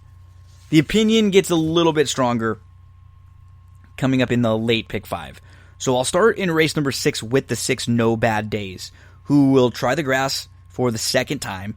The first time that he tried the grass, though, he faced a really tough group. He was going along in a loaded race with 4 next out winners. The winner that day was Decorated Invader, who we know is a monster. And this runner, No Bad Days, has 2 winning turf siblings. He's going to drop a notch from maiden 50s to 40s. He's going to cut back a little bit. This is a great spot for No Bad Days. Let's use No Bad Days on top. Make sure to use him in all of your exotics. Other horses that we're going to include along with No Bad Days. Obvious contender Propensity, who's dropping in class, who has some good turf sprints. The 2, that's Mr. Everything, who I'm expecting similar. Mr. Everything came off of a 6-month layoff, didn't really finish at all, but should be sitting in a nice trip and lures Irad Ortiz Jr. and Mr. Chubby. Sir Chubino, number 7, Sir Chubby. So I can see this race where 4 or 5 show speed, right? The 5 point of humor. I wouldn't be shocked if No Bad Days is actually close. Mr. Everything is probably going to want to be closer. Bayern's Mirage has shown speed. Spitball's got speed. Propensity's got speed. Sir Chubby could come running late on the turn back in distance, so would be the 6 horse. I'm envisioning him sitting a really nice trip in here and upgrading, getting another shot on the grass. 6, 9, 2, 7 in race number 6 at Saratoga. That's the start of your late pick 5. In race number 7, the 1 Astoria Kitten is very logical from the inside. The 6 Ava K's Girl, you're going to get back to Joel. You are going to be stretching back out to a mile and a 16th, so don't expect her to have to be so far back. Joelle was aboard in the win, which was sprinting. Now you got that race under your belt. Ava K's Girl, she'll be better today.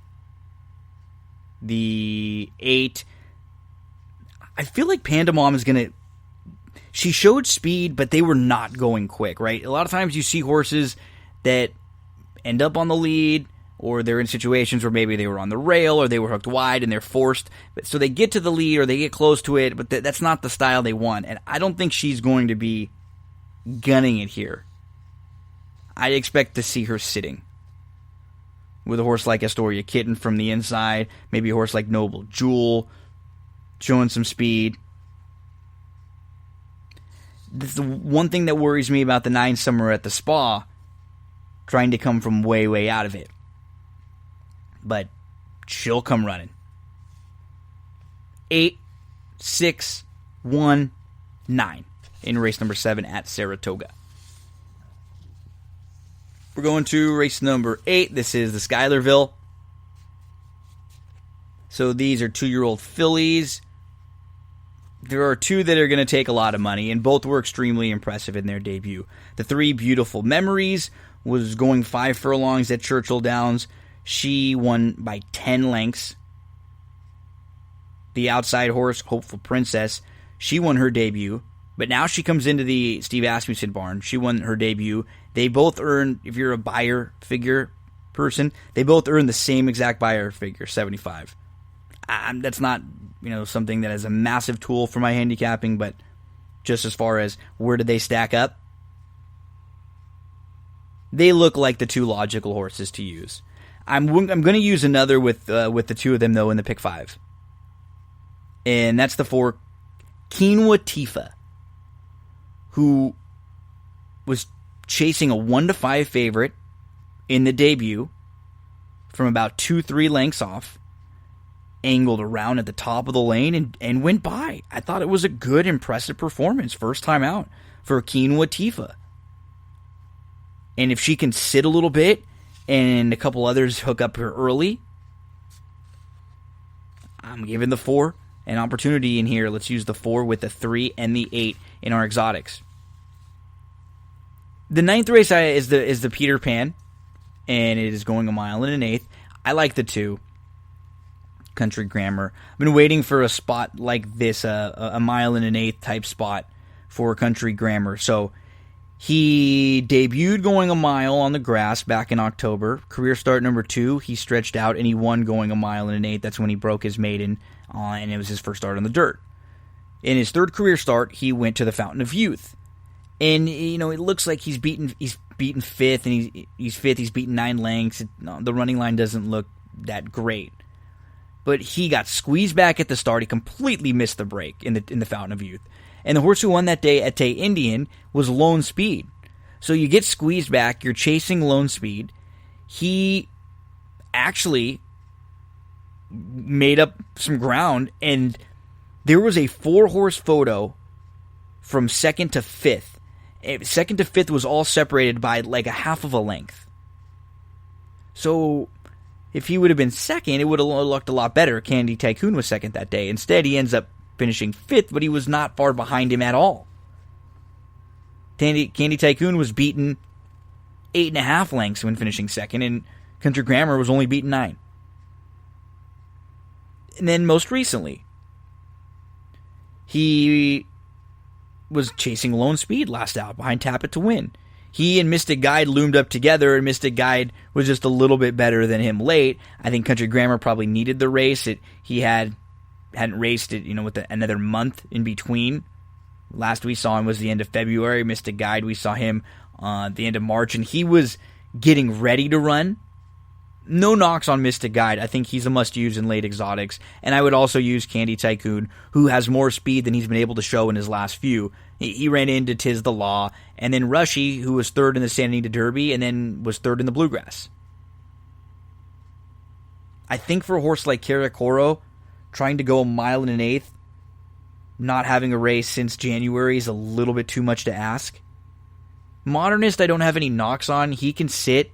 I just like the others a little bit more. I'm 265. In race number 10, we'll try to close out some of the exotics. I do think the one you could probably single. Dropping in class, faced first level allowance company in the last few, now in with 40 non-twos, should save all the ground, 3rd start of the form cycle from the inside. The concern is you're cutting back now to 5.5 furlongs. This one has run well at 5.5 furlongs, but now it's the rail cutting back. She could be way out of it, and that's a scary horse to single. But I will single on one ticket because she does look much the best in here. The others that I would include would be the 8 and the 9.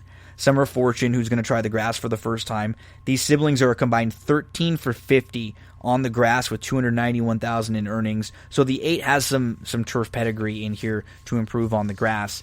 And then the 9, Bourbon in Ditch as a big price. Go through her grass races. Her turf debut at Indy, she broke her maiden on the grass, going 5 furlongs against maiden special weights. And then she had trouble, and she was a little goofy at the start. She bore out, and then she was inside, and she got checked when she was at Gulfstream Park. She was in some trouble and was steadied around against a tougher first-level allowance group at Gulfstream in December of 2018. There's a little something there with the 9, Bourbon and Ditch. I'm going to use her in some pick 5 scenarios. So I'd probably end up playing 2 pick 5s. One where I would single each of the horses that I really think are most likely winners and strong opinions in their respective races. So the 6th race, I'd play pick 5, 2, 6, 7, 9 with 1, 6, 8, 9 with 3, 4, 8 with 2, 5, 6 single the 1. Probably come back and play another one with 2679, with 1689, with 348. Single the 2 Country Grammar with the 189. Horses to make sure to include in some of your exotics. Race number 6, the number 6, No Bad Days. Race number 9, the number 2, Country Grammar. Saratoga opening day on Thursday. We'll have coverage of some of the weekend Saratoga racing here on That's What G Said.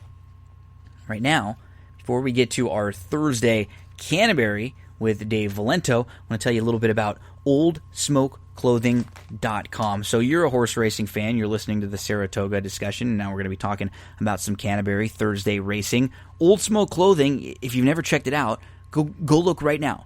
I mean, horse racing swag, T-shirts with horse names, polos, hoodies, long sleeves, zip-ups, hats.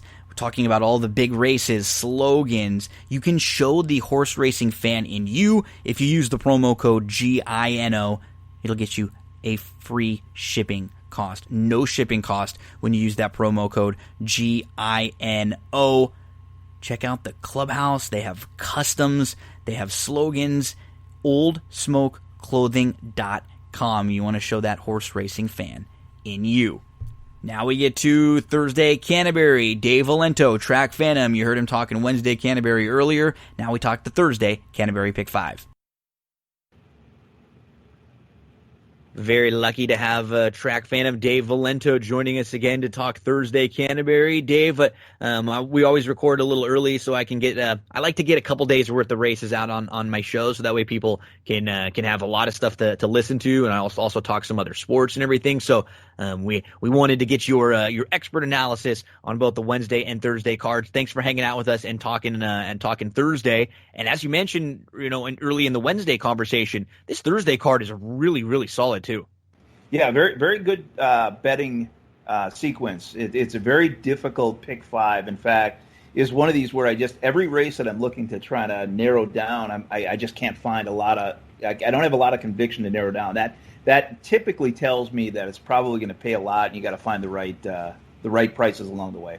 Okay, so let's jump right into it, folks. If you're following along with us, get your past performances out. We're looking at Canterbury Park Thursday, July the 16th, and we're going to jump to race number 5, which is the start of that 10% takeout pick 5. I know you hear me talking about it all the time, and Canterbury's not even a sponsor of the show, nothing at all. I'm just telling you as a horse player that these low takeout wagers are the best things for us. Make sure to put even just a little bit of your bankroll there and take a shot at it. And you mentioned a really fun sequence to kick things off. So 6.5 furlong, a really fun race to kick off the sequence. 6.5 furlongs, 16,000 in that hybrid claiming condition in here. So where do we start? Who are the horses who you need to get out of this first leg?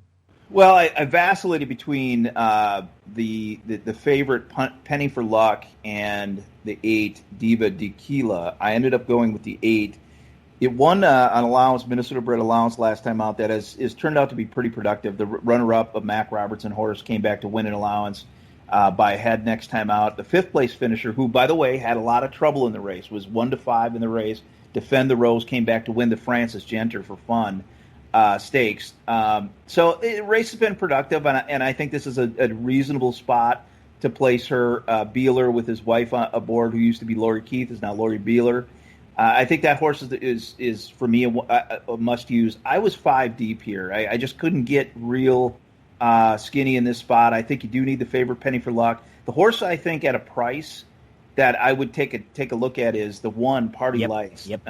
The trainer Lichtman has been on fire. I think he started 0 for 9 at the meet, and then he won like 4 of his next 8, and a bunch of them at prices. This one has had all kinds of excuses, stumbled on the mud, on the turf. I think there's something here, but from my tickets, I'm gonna go with the 1, 2, 3, 5, 8. With the 8 is a slight lean on top. I'm glad you mentioned the 1, and I'm going to play a couple of different tickets, which I always do when I come to play the pick 5. One of them, I'm going to single the 1 right off the bat. You had mentioned I love horses like this. Their form is a little muddied up and a little dirtied up. You can go race by race with this filly from her first start and make excuses for the poor performances in the races she didn't show up. She wired a field going 7 furlongs against maiden 15 claimers at Churchill Downs, and she draws the inside here. I think she's going to send. There is not a ton of speed in this race.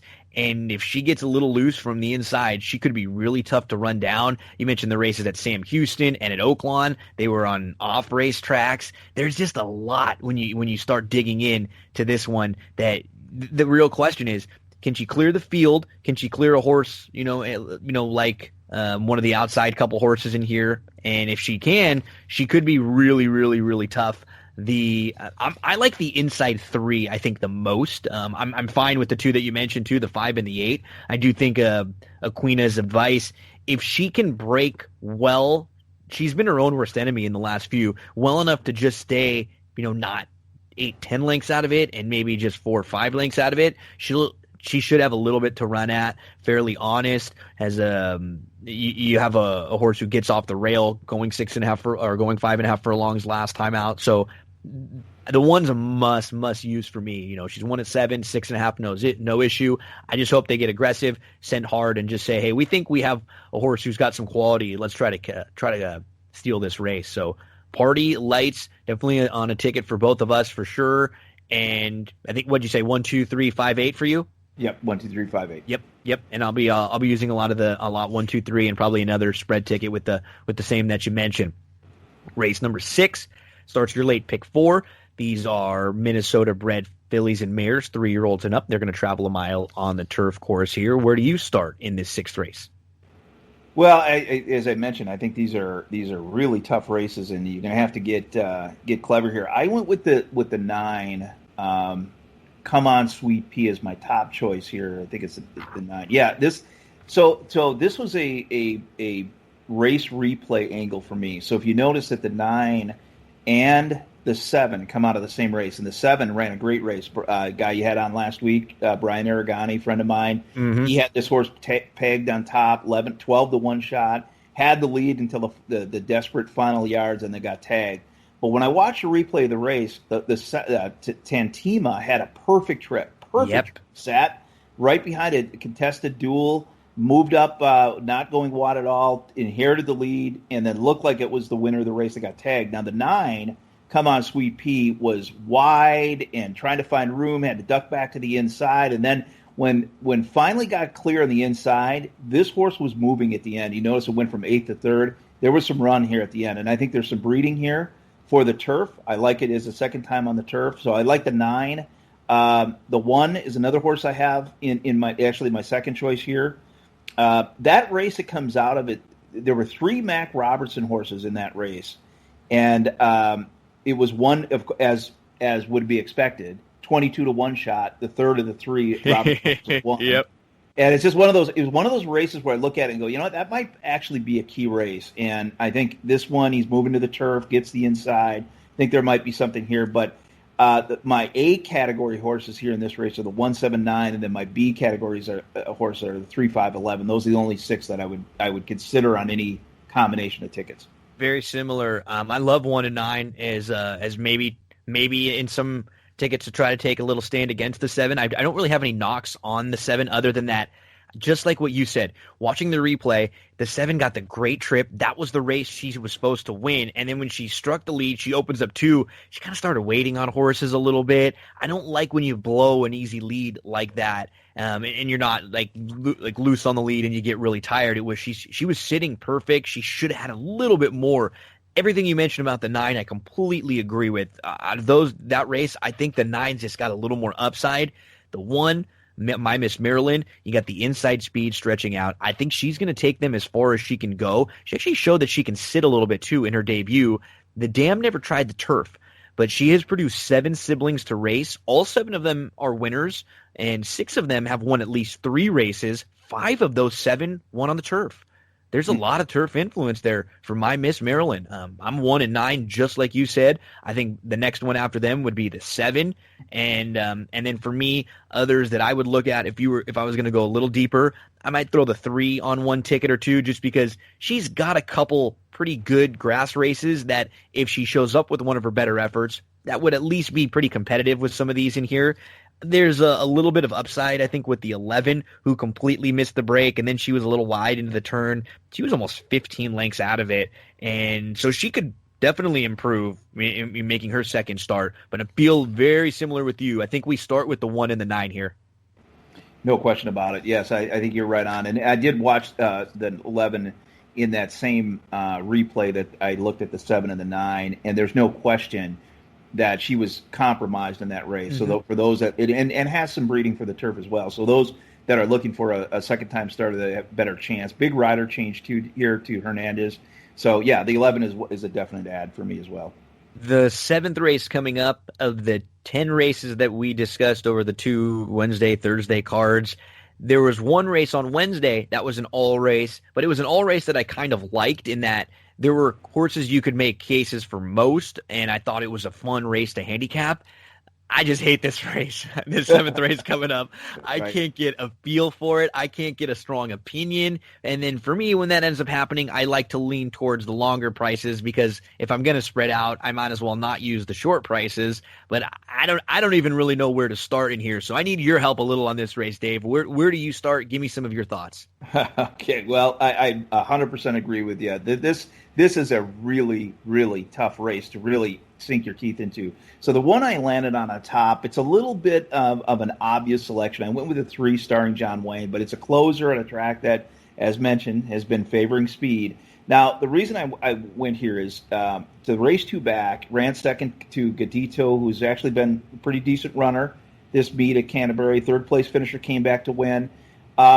Was getting to those horses at the end. I like the way that horse ran there. Then the last time it ran, this horse isn't going to win at 5 furlongs. I don't care. I mean, they go 21 and 3, 44 and 3. This horse is left too far back, too much to do. They were trying to ask the horse early.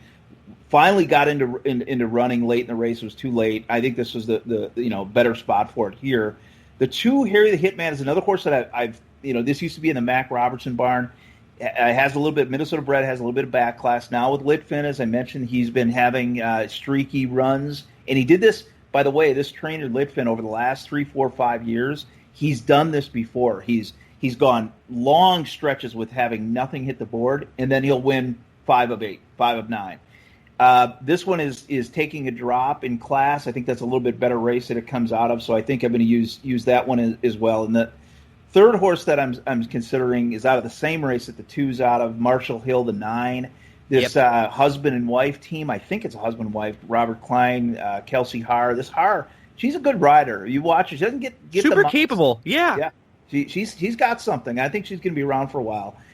This is a closer in the race, so if that race, that the runaway bet race, turns out to be strong, both the 2 and the 9, I think can run on that race. But as you mentioned, it's a really, really tough race, and I wouldn't fault you for hitting the all button here.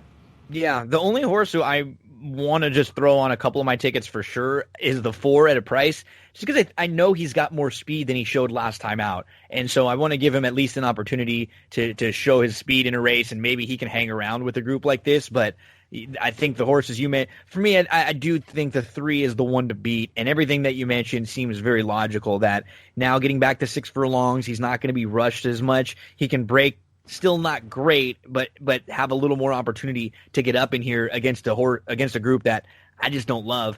And the 9, I definitely want the 9 on my tickets too, no doubt about it. Marshall Hill, I think they're trying to figure out where he belongs, where he fits. Those Oaklawn low-level claimers, those races were so tough this year, Dave, with Oaklawn being one of the few tracks open at that time. They ended up getting tons of horses all over. Those entry boxes were filled. So I always mention in preface, when we're looking at horses that have some Oaklawn form from this year, those races are a little bit tougher than they look on paper. No question about it. You can even see 9 horses, 11 horses, 9 horses, 12 horses that he ran against in Oaklawn, and 110 to 1, and wasn't disgraced in any of those races. Yeah. I definitely think, as I mentioned, the 2 and the 9 come out of that same race. And I just looked while you were speaking. The top 3 finishers, in that race, in the race on July 2nd, won by runaway bet. Oaklawn Shipper, big class dropper, and Oaklawn Shipper, top 3 finishers. So you definitely have to pay attention to that race. Let's get to race number 8. This is a 5 furlong turf sprint. They should be moving early in here, Dave. Just on paper, you have some sharp horses. You have some horses who are really quick. The one can fly, and then you get the rail draw, so that may even force her a little more. The 3, 50 Shades of Grace, can absolutely fly. She's super quick. The 4, Tashiara, she can absolutely fly. She is really quick. The horse to the outside, Very Boisterous, she's not exactly slow. We haven't seen her show as much speed on the turf, but she has shown it on the dirt. She can really go. If, combinations of 2 or 3 of those, don't forget about the 6 who's got a little speed also. If we see 3 of these horses go, they will be flying early in here. Yes, no question. I actually went with the 2, and just everything you just said is accurate. I mean, there's going to be a lot of speed in the race, and in the 2, Some Say So's won a lot of races at Canterbury on this turf course. The 15 for 21 in the exacta on the Canterbury turf. The race 2 back that it won from the 10 post just was much the best. Just a big run. The horse who ran third was a stakes winner at Remington. I know the owner pretty well, and they were pretty high on her in that spot. So I think that was a good run, and I think you're going to see a similar run for her. Doesn't it feel like she's going to get that exact kind of trip in here? It really does. It really does, yeah. She's going to be sitting within 2-3 lengths of the lead without being asked, and is probably going to catch some tired foes in the lane. The last race it ran, I had TMI on top in my selection at 6-1. That was a horse who had previously run in Southern Cal, went to Arizona, had been running in stakes races, and then came out of a really tough handicap race at Will Rogers. They had those handicap races out there that were really strong this spring. And she came out, was second in that, and then came to Canterbury, won really with something left, has some talent, is going to be running, I think, next week again. The third place finisher, Superstar B, came back to run second last night at 15-1 and an optional 20,000. So I just think that, for those looking for a spot to single, which I will be doing in one of my tickets, I'm going to go with Some Say So. I'm against the rail horse, just as a call out here. Yeah, I liked her in that last spot. I had her. I had the pick 4 that day. That paid well. She beat a big favorite, but there was nothing in the race that she came out of other than the favorite who flopped, who just didn't run that day. So I think there's too much speed for her. She's going to have to be asked from the inside. I'm going to be against her. But for me, the day is probably going to go through the number 2, Some Say So here. Yeah, she's no doubt the one to beat. She's a horse I think you have to use.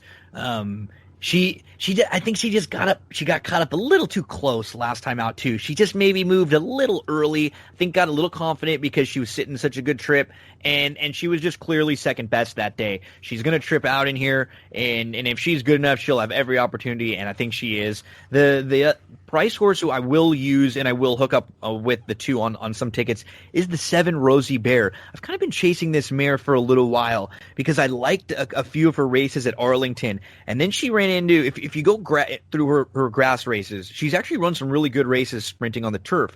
She hooked a first level allowance group at Churchill. I think that's just way too tough of a group. You can make an easy excuse and put a line right through that race. Then the next time we saw her on the turf, she was at Sam Houston. That race wasn't the softest spot. She was a little sneaky in between horses with some trouble, and she was only beaten not even a couple lengths. And then she made her first start in a few months last time out. Some Say So just got a really great trip. If she's a little sharper, if she shows a little bit more tactical speed that I know she has, I think she could be the price horse in here that could maybe shake things up. The 2 is no doubt the one to beat. The other one would be the 5 for me. So I'll probably use 2-7 on some tickets. I'll probably use 2-5-7, I think, on another. But we're just looking at this race as I can't strongly and confidently make a case for one of these horses who I feel like has to be on the lead. No doubt about it. It was going to be tough. It's funny. I don't know if you saw this last weekend. Amy's Challenge was running at Keeneland. It was it was my best bet of the day. I thought she was the lone speed. Me too. 100% agree. And they just kind of strangled from the outside, and you get hooked a little bit wide. I would always, as a bettor, prefer going a little bit faster early to open up, then to settle the horse. Maybe you can slow things down. Even if you don't, if you're going quick and you're cruising and you're on your own, it's much better than if you're going slower and you're hooked wide and you're kind of in between. It was I was that the what I was going to say with that is just what you said, exactly right. That's why I have a hard time really over accentuating pace in a race, because it never seems to work out the way that you anticipate it's going to happen on paper. Somebody else is going to run, or the riders in this race are all going to look at this and say, you know what, too much speed, we're going to suck back, and all of a sudden the one's loosen the lead. Yep. Slow pace. I mean, it's just one of those things where I use it and I consider it, but what I look for is more hidden pace than obvious pace, because completely agree. Yes. In this case, just what you said. I think this race, though, having said all that, there is no real chance that this isn't going to be a fast pace. I mean, there's just too many need the lead horses here that are going to be headstrong and to go out here. So I agree with the three that you said. Some say so. Great points on the 7. Really, I actually think that horse is very live here. And the other one that I've got here is the 5. So I think we're in the same camp here, 2, 5, 7 for me. And if one of those speed horses wins this race and they fend off all the other speeds and they earn it, you know what? We'll tip our hat to them. And if it's a horse like the 1 who's only 3-1, 5-2, we'll really tip our hat, because we'll find more 5-2 shots down the road that we like, But yeah, I'm with you. Completely agree. That was frustrating as someone who also backed Amy's challenge and had as my top selection and played on a lot of tickets and was messing around with, because I figured, yeah, you know what, they're gonna let her go a little bit here, and that wasn't the case. They had different tactics. I wish they would have consulted you and me before the race, because we moved to race number 9. So now we're gonna try to close out this pick 5 on Thursday. We've got a group of Minnesota-bred maiden 7,500. So we've got we have some stakes races that we talked about. We had some real quality races, and then we're going to go to the bottom sort of level here to close things out with the Minnesota-bred maiden 75s. And we are looking at a group in here of 8. We have 2 first-time starters. Of the 6 horses who have run, 4 of them have not shown much. One of them is 0 for 16 and loves running second and third and doesn't really run winning type races, and he hasn't run since September. And it almost, you just start eliminating horses, and it's hard not to really, really look at the 1 Runaway Flash, even as a horse who hasn't shown much and doesn't have maybe a lot of speed from the rail, and just think that he's better than this group. Can't be beat. There's no way this horse can be beat. First of all, you got last year's leading rider, Ariette, on it. He is a fantastic rider. I mean, every jockey colony has a lot of decent, good riders that you can rely on, and every colony has 2 or 3 riders. Or like when you notice that they're on a horse, you got to bump them up. Ariette is that kind. Not only is this horse taking a draw from maiden specials, but it's a strong maiden special way it's coming out of it. Or at least my opinion, it is. There was a couple of well-meant first-time starters in that race. There was a fairground shipper who ran second in that race, a Mac Robertson horse. The winner of the race was a second-time starter who first time out this year that was 36-1, but obviously came ready to run. It was a strong race, and I think a bunch of those horses are going to run well out of that race. You go back and look at these races. I mean, this horse was third, beaten 2 lengths, and I'm waiting 40. Put it this way. If this horse doesn't win by 10 lengths, I might be disappointed. I can't see this horse getting beat. Now, if I had to use another horse, which, by the way, I am going to, because let's face it, these are cheap horses and they're not very reliable. If I had to use another horse here, the one I would look at is the 2 Classy Magic, just because, that race 2 back behind Cezanne when it was third, that's decent. That's not a bad run here. That's gets it into the conversation. Obviously, something happened last time out going long. They basically eased the horse in. I don't know who this rider is that they've got up, but there's just nothing else in the race. But for me, if the 1 gets beat, I have a feeling that most of my tickets are going to go right down the toilet. I couldn't go any deeper than the 2 you mentioned, and I'll use the 1 and the 2, and that's it. And probably the 1 singled on some tickets, and then the 2 mainly because at least we've seen some speed from the 2. Sprinting, going 6.5, 2 furlong or 2 races back. So at least I know that he has the ability to not get completely outrun.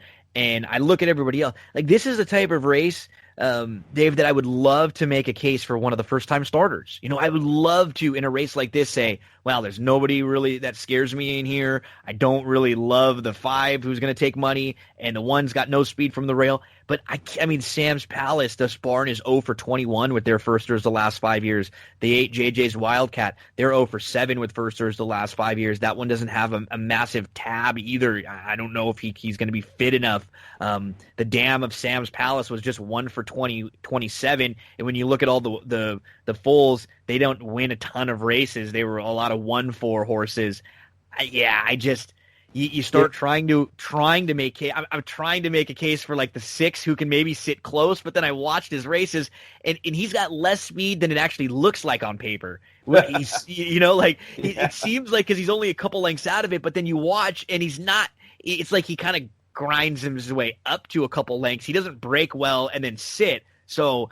Yeah, I'm with you. I know we try and we want to make cases, for big prices in as many races as we can. But for me, I just could not get away from the 2 inside horses. I guess if anybody was looking for a price horse to maybe use under, maybe I'd give it to the 4 Matt and Cheese, who at least has faced open company in his last couple, and he was hustled for the lead. But a couple other horses went for it, so he ended up taking back. And then a lot of times you take back with a low-level horse like this, you can't re-rally. They don't have multiple gears to just press start and stop. So he would be my, if you're looking to fill out tries and supers. But we couldn't really get past the 2 inside horses here. Yeah, and I'll just make one comment about those 2 first-timers. I'm in the same boat. This is a good spot to try to find a first-time starter, but the trainer of the 7 – 21 first-time starters never hit the board. I mean, that's just not an angle I can support. And the trainer, the 8, I think he's 4 for 115 in the last 5 years overall.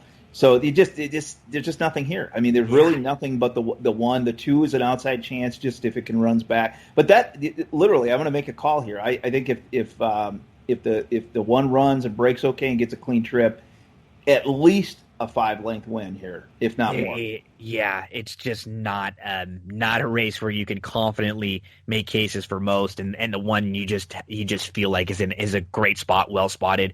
You get a great jock from the inside, so you should get an aggressive ride at least to put this horse into the race. So, Dave, I think this is a tough sequence too. They're fun, both Wednesday and Thursday sequences. This Thursday sequence too. I really enjoy both of them. And what I like as a bettor, nowadays in racing, we get a lot of racetracks with small fields. There's in the last couple of years, a lot of negative publicity too in horse racing, tracks that aren't running as much. We don't have as much as a bettor and as a customer maybe to get excited about. Whenever I handicap and bet the Canterbury tickets and pick 5s, it's weird. Knowing that they're a track who's trying to help and cater to a bettor like me, who's someone who might not have been playing Canterbury every day before, I already feel like a good, warm, fuzzy feeling in my stomach before I even play, right? Like some of those tickets or tracks you play and you kind of feel defeated right off the bat, or like you're kind of, should I play this? Should I not? I never feel that way when I'm handicapping Canterbury. I feel excited to play these tickets and to take a shot at them because they're doing a good by me.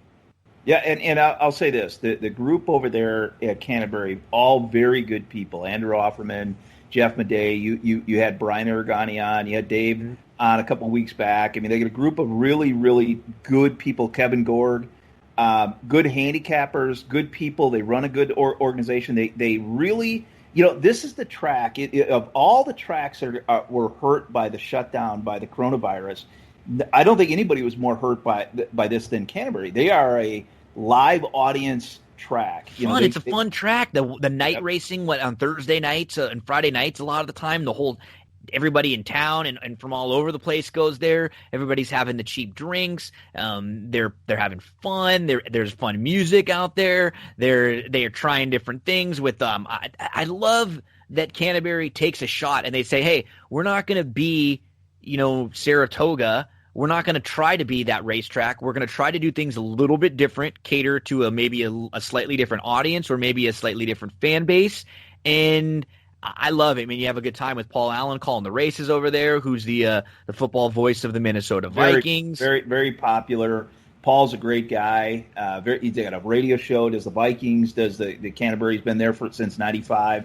Really, really good guy. Really good group of people. So if you know, not to mention as a horse player, obviously you speak with your dollars, but as far as just good people, that they got it there at Canterbury. So I'm really happy to see them succeed, and that's why I'm doing the sheets for free for my group. Is I want to keep the attention on that track. Yeah. I think they deserve a break. You know, they're up against it. You know, they try to get the ADW off-track betting, not off-track betting, but the ADW option to bet Canterbury from Minnesota residents, and it was declined. They can't. If you're a Minnesota resident, you cannot bet Canterbury from home. So everything going against these guys, but they're doing a good job. Really happy for them.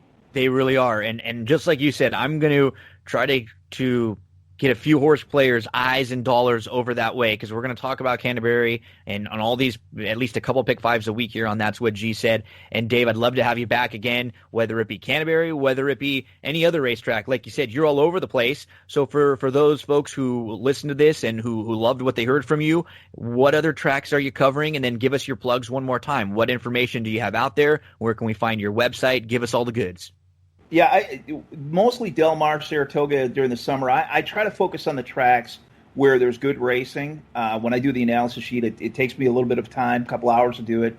I like to dig into the better racing. So Del Mar, Saratoga, you can get it all at trackphantom.com. As I mentioned, that all year long, the Canterbury sheets are going to be free. You just go to the site, you look for the coupon code. You know, if you sign up at the site, you'll get an email from me with the coupon code in there that you can plug in and make it for free. But yeah, anytime, Gino, enjoy talking with you. Be back anytime you want me, and let's hope we give some people some winners at Canterbury this week. Exactly. I asked you for maybe 30 minutes. It took about 2.5 times that, but we had such a good time talking. I never mind. I like when we go long, because it means we've got good stuff to talk about, and we've got a good repertoire and a good back and forth. So hopefully this is the first of many times we have you on. That's What G Said. Thank you so much, Dave. Appreciate it. Thanks, Gino. Folks, you heard how you can follow along and get in touch with him. Really sharp handicapper there. That is Track Phantom, Dave Valento. Don't go anywhere. We're going to hear from one of our sponsors, and we'll be right back with much more on That's What G Said. Big thanks again to Dave. You heard the ways you can follow along and get in touch. Very sharp handicapper, good product there. Track Phantom. We'll probably have Dave back on to talk more Canterbury and other races. We close this show out with some old wrestling rewatch. We're going to go to King of the Ring 1998. Andrew Champagne joins. We talk about that Hell in a Cell match where you saw The Undertaker against Mick Foley, and Mick Foley got thrown off of the cell, and then he got thrown, chokeslammed through the cell, and he jumped up off of his stretcher and climbed back on the cell, and then he got thrown through it. Yeah. And then he got slammed on the thumbtacks all over. Yeah.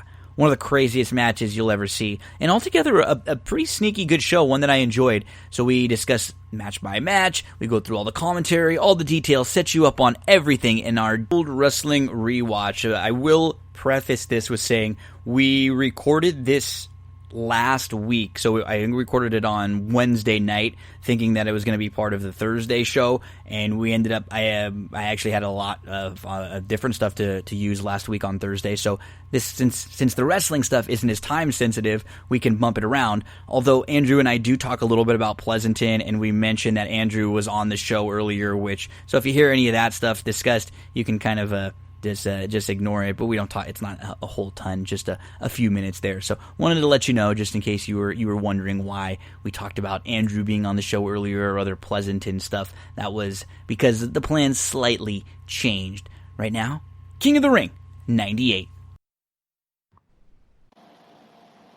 This week's old wrestling rewatch is going to take us to 1998. And before we get into the show, I welcome in good friend Andrew Champagne. And Andrew, we got to give a shout out and a big hello to our buddy Darren Zocali. He's not going to be with us again this week, but he has a legitimate excuse. He sent the teacher a note from home. It was actually his birthday and his wedding anniversary, 10 years, both within a few days. So they had a lot to celebrate over there in the Zocali family. So a big shout out to our buddy. He'll be back with us talking old wrestling next week. Happy birthday, happy anniversary, and my condolences to his wife's savings account. Man, one time every year, that I know. Just gets socked. Double whammy, boom! That hits you. But don't you worry out there, folks. The two of us, we are verbose gentlemen, and we can talk on a topic. And Andrew, boy, do we have a topic to discuss this week. This is a show, the King of the Ring 1999, and in particular a match in the Hell in a Cell with Mankind, Mick Foley versus The Undertaker, that will go down as one of the most well-known matches on what has become one of the most infamous shows, because Mick Foley in this show, whatever the bar had been set for extreme hardcore wrestling, we think of, ECW or other promotions who were doing it. If there was a bar that was being raised slightly by other wrestlers around the world, he took that bar and he raised it so high that it was going to be, never really matched. Even to this day, there's never really been a bump like the one that we've seen taken, or multiple ones that we saw take in this match by Foley. And it's phenomenal when you watch it back, like how tough the will. I mean, it's scary as hell when we watch it, but it's incredible what he wanted to do to try to, leave a lasting memory in some of these fans' minds.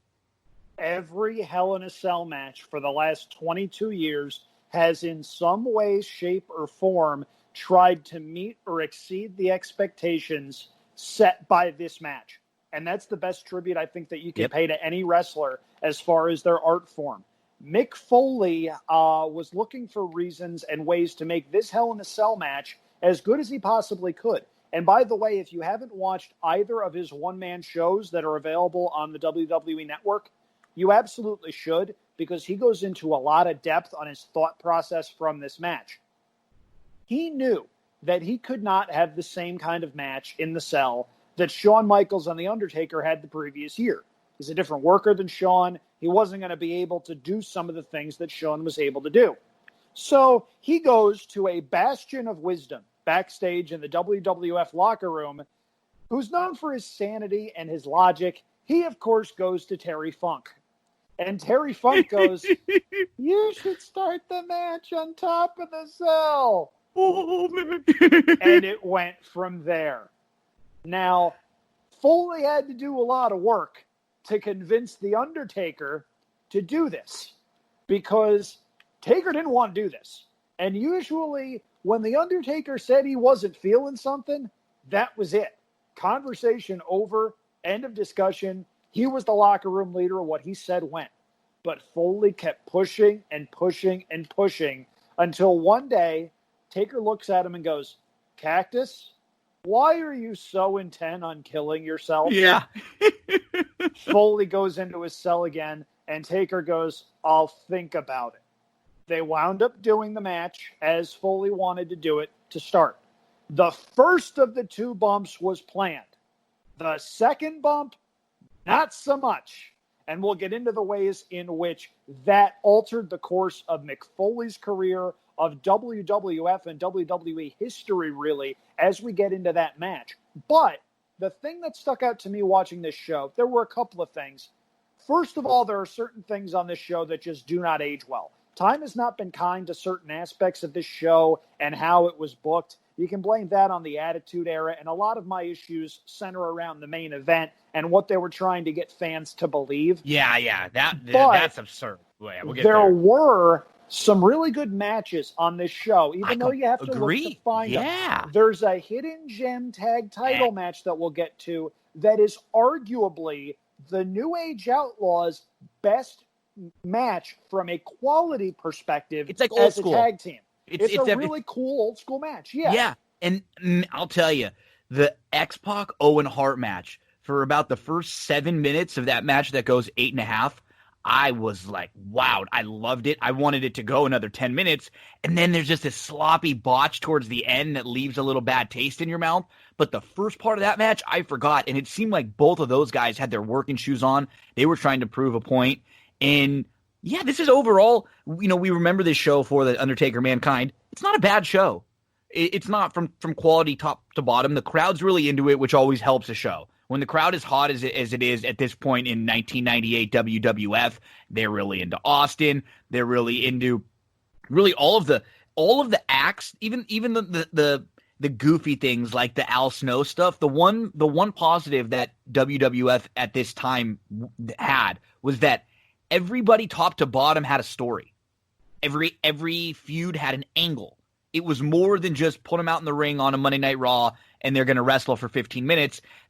All of this stuff had been built up for a while. So that's the one positive, is that a lot of the mid-carders and a lot of the tier acts on the card still had people behind them because we still felt emotionally involved in what was happening to them. Yeah, and it was a case where everything seemed like it had a purpose. And while not everything worked, you could see some pieces starting to come together. For instance, Too Cool was too much on this show, and they were not too cool yet. They were not a finished product in a lot of different kinds of ways, but you saw little flashes to where it was easy for the booking committee to say, okay, we need to stick with these guys. They'll figure it out. And they did figure it out. X-Pac and Owen Hart, you had two guys that could really work.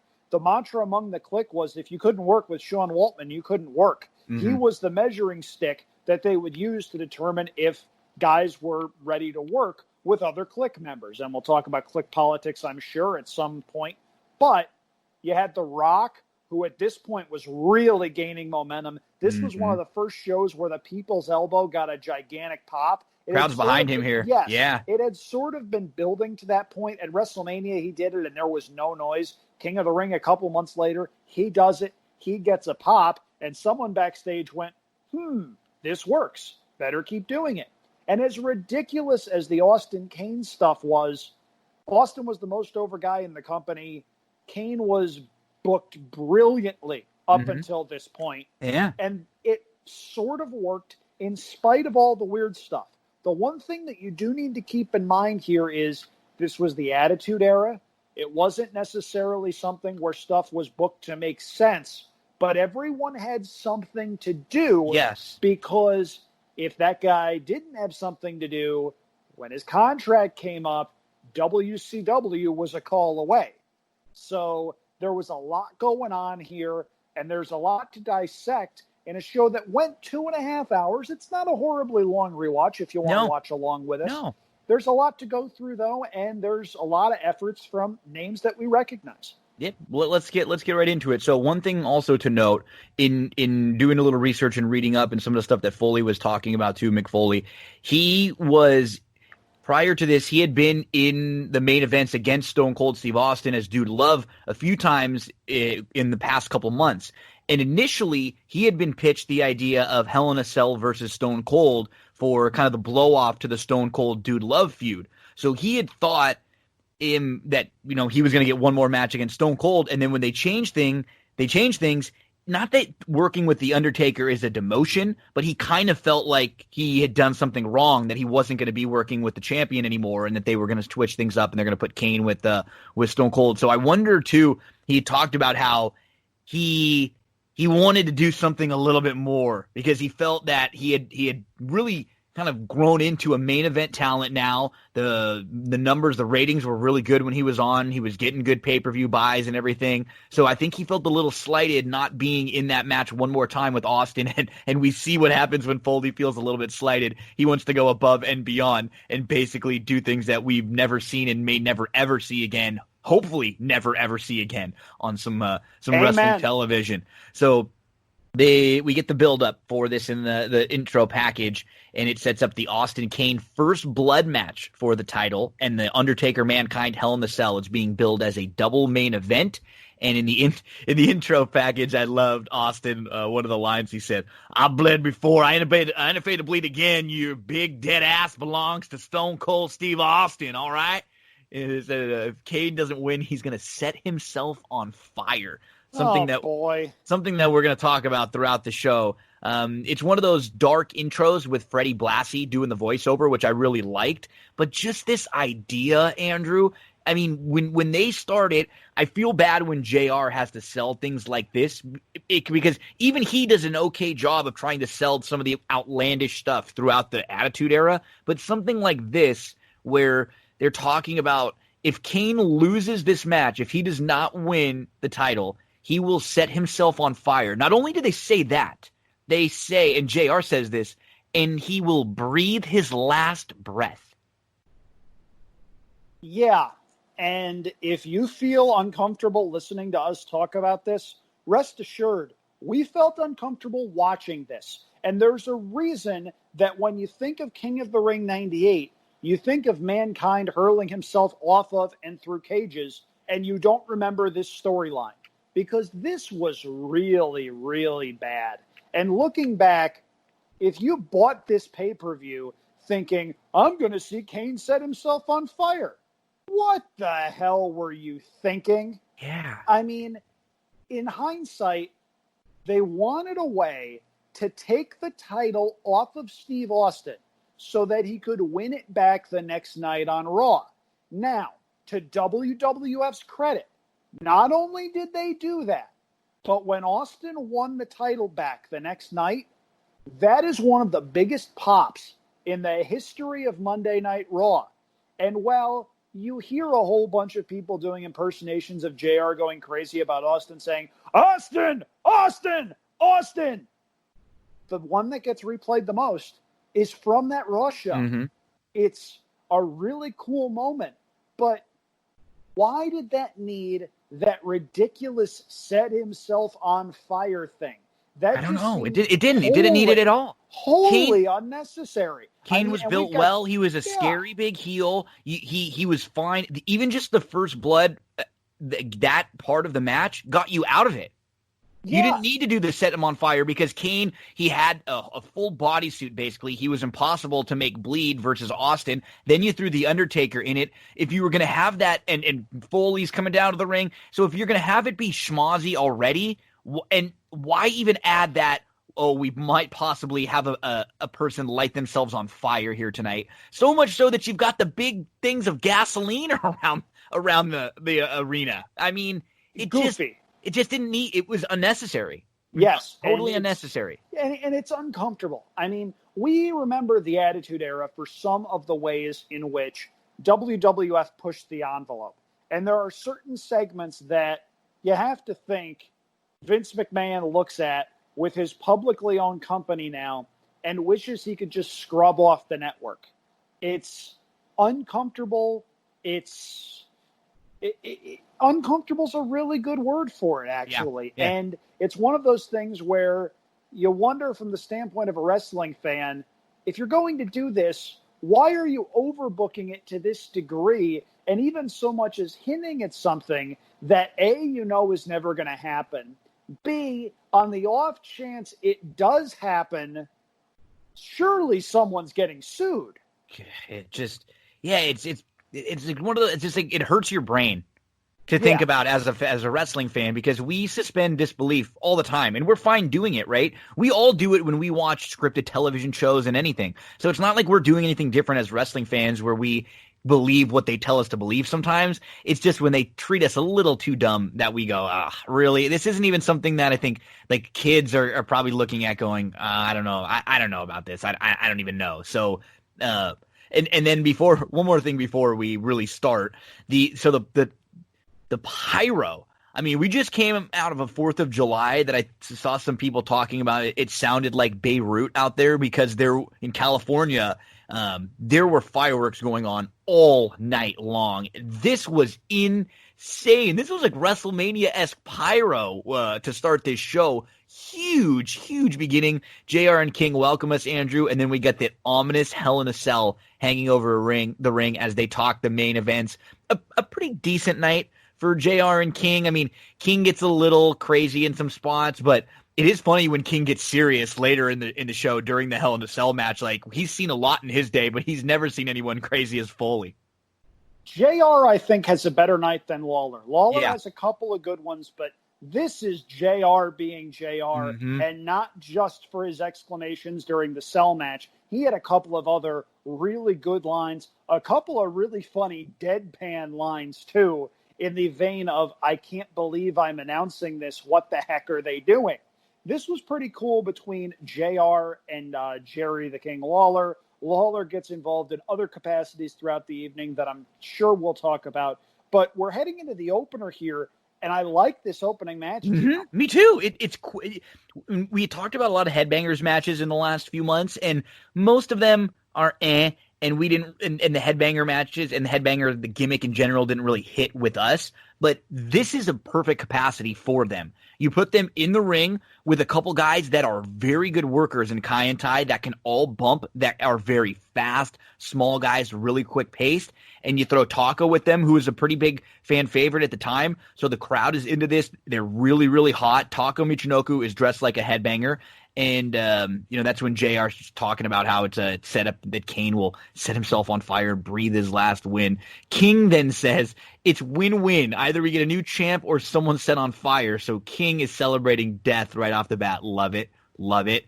But quick pace, Andrew. Kai and Tai was an act that the crowd didn't really get into, but when you watch back their matches, they were great for what they were. Anytime they were in the ring, you were going to get a good few minutes out of them. They're quick. They're great bumpers.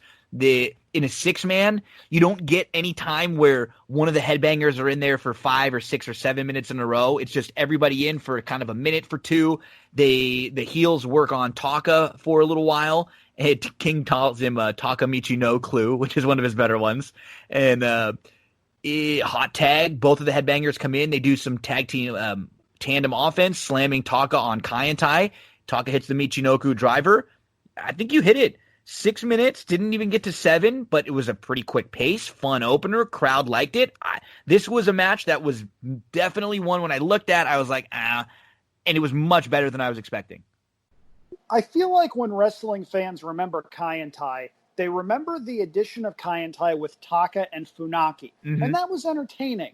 But don't forget that this iteration of Kai and Tai had Dick Togo and Men's Teo, who were very, very, very good workers. They have a body of work in Japan that's second to none, and both of them had very long careers. You had Funaki, of course, who was no slouch in the ring as well. But you hit it. This was a perfect use of the headbangers because they didn't have a whole lot of depth to their moveset, but it was literally hit 2 or 3 moves, move on to the next part of the match. This was really cool. Couple of things. They announced the headbangers and Taka Michinoku at a combined weight of 687 pounds. I had a problem with that. Taka Michinoku soaking wet maybe weighs 170. So you're telling me that both of the headbangers weigh 250, 260? No. Just no. It's not as bad as the AWA trying to promote Baron von Raschke as 310 pounds when he was 50 years old and was maybe 220. But you can see it from there. Taka hits a couple of really good moves in this match, including a beautiful no-hand springboard onto the floor. That's really cool stuff. And that's something that people are emulating today. It's a case where he was ahead of his time. And if you bring him back, and put him in a time machine, advance in 15 years, put him in the Cruiserweight Classic, and put him on 205 Live, he'd fit right in. That's how good of a worker Taka Michinoku was. Good line from Jerry Lawler saying, poor Teo grew up idolizing Terry Funk, so a pretty good shot there. Yeah. Togo does a baseball slide into a head scissors. That's a pretty innovative spot that you don't get to see very often. Yeah, that was pretty awesome. I was shocked. And they're doing this in like jeans and stuff too, because that's part of their gimmick. These guys are good. They can. I was like, pleasantly surprised with this start. And Taka pins Funaki after the Michinoku driver, so the crowd gets a chance to pop right away. As openers go, this was textbook. This was good stuff. Commentary talks about the Al Snow and Head versus Too Much match from later, so we'll get plenty of those Al Snow Head references, jokes, puns coming up in just a little bit. We got a huge pop from the crowd next, because here comes Sable. She is all in leather as she introduces Mr. McMahon, and he brought her back, so now he's kind of having her as like his following him around and sort of like his valet to act to the heel part, because everybody loves Sable. So you put her with heel Vince McMahon, they're going to hate him even more. And Vinny comes out with the Stooges, Briscoe and Patterson. Crowd just going insane for Sable, and you get big boos for Vinnie Mac. The King calls it a standing boovation. And Pat Patterson, so they get into the ring, and Pat Patterson goes to escort Sable from the ring. I thought this was kind of funny, only because we all know that Pat Patterson is gay. He's not someone who was like actually assaulting Sable. Pat Patterson was the guy that the Macho Man used to make follow Elizabeth around and escort Elizabeth out to the ring in case anybody else would touch her. So they kind of do a little funny joke where as she's leaving, he puts his hand on her butt and she turns around and smacks him. And then, he grabs the mic and he screams, "Oh, a woman slapped me." And then he heels off a little bit. Briscoe grabs the mic and he heels off. And then here comes Vince. This was the thing that I found strange. This was not something you generally see in the ring. And we saw this in the ring with Vince, and then we saw it later with Paul Bearer also coming down to the ring, cutting an in-ring promo for a few minutes. I wonder if they just didn't have a whole ton, because JR actually mentions there were 2 bonus shows added, so maybe they needed a little to fill a little bit, or who knows, maybe this is just part of getting some heat on some more heat for the title match. He says, if you joined us to see the WWF title change hands tonight, or Stone Cold defeated, or many of you have joined us to see Kane set himself on fire. He said, if that's the case, you will be disappointed, like your lives, which is a symphony of disappointments. I thought that was a good line. Symphony of disappointments. He says everyone is disappointment to their parents. He wants to prepare everyone for when Austin is defeated. This is pretty basic heel stuff, and we got to remember, McMahon has only really been heel McMahon now for about 6.5 months, so he's still figuring some things out. It's not like nowadays where or even up until the last 5-10 years, he's got this character completely molded. He's still kind of throwing some things at the wall, seeing what's going to stick. So he's just trying to get a little more heat on the title match here. This segment hit me as a ski slope. The best part was when Sable came out. She slaps Patterson. That's still pretty good.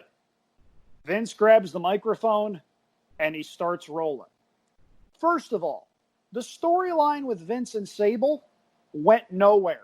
Yeah, that's a good point. There was no payoff. There was no Sable getting her comeuppance. There was no Sable officially turning heel.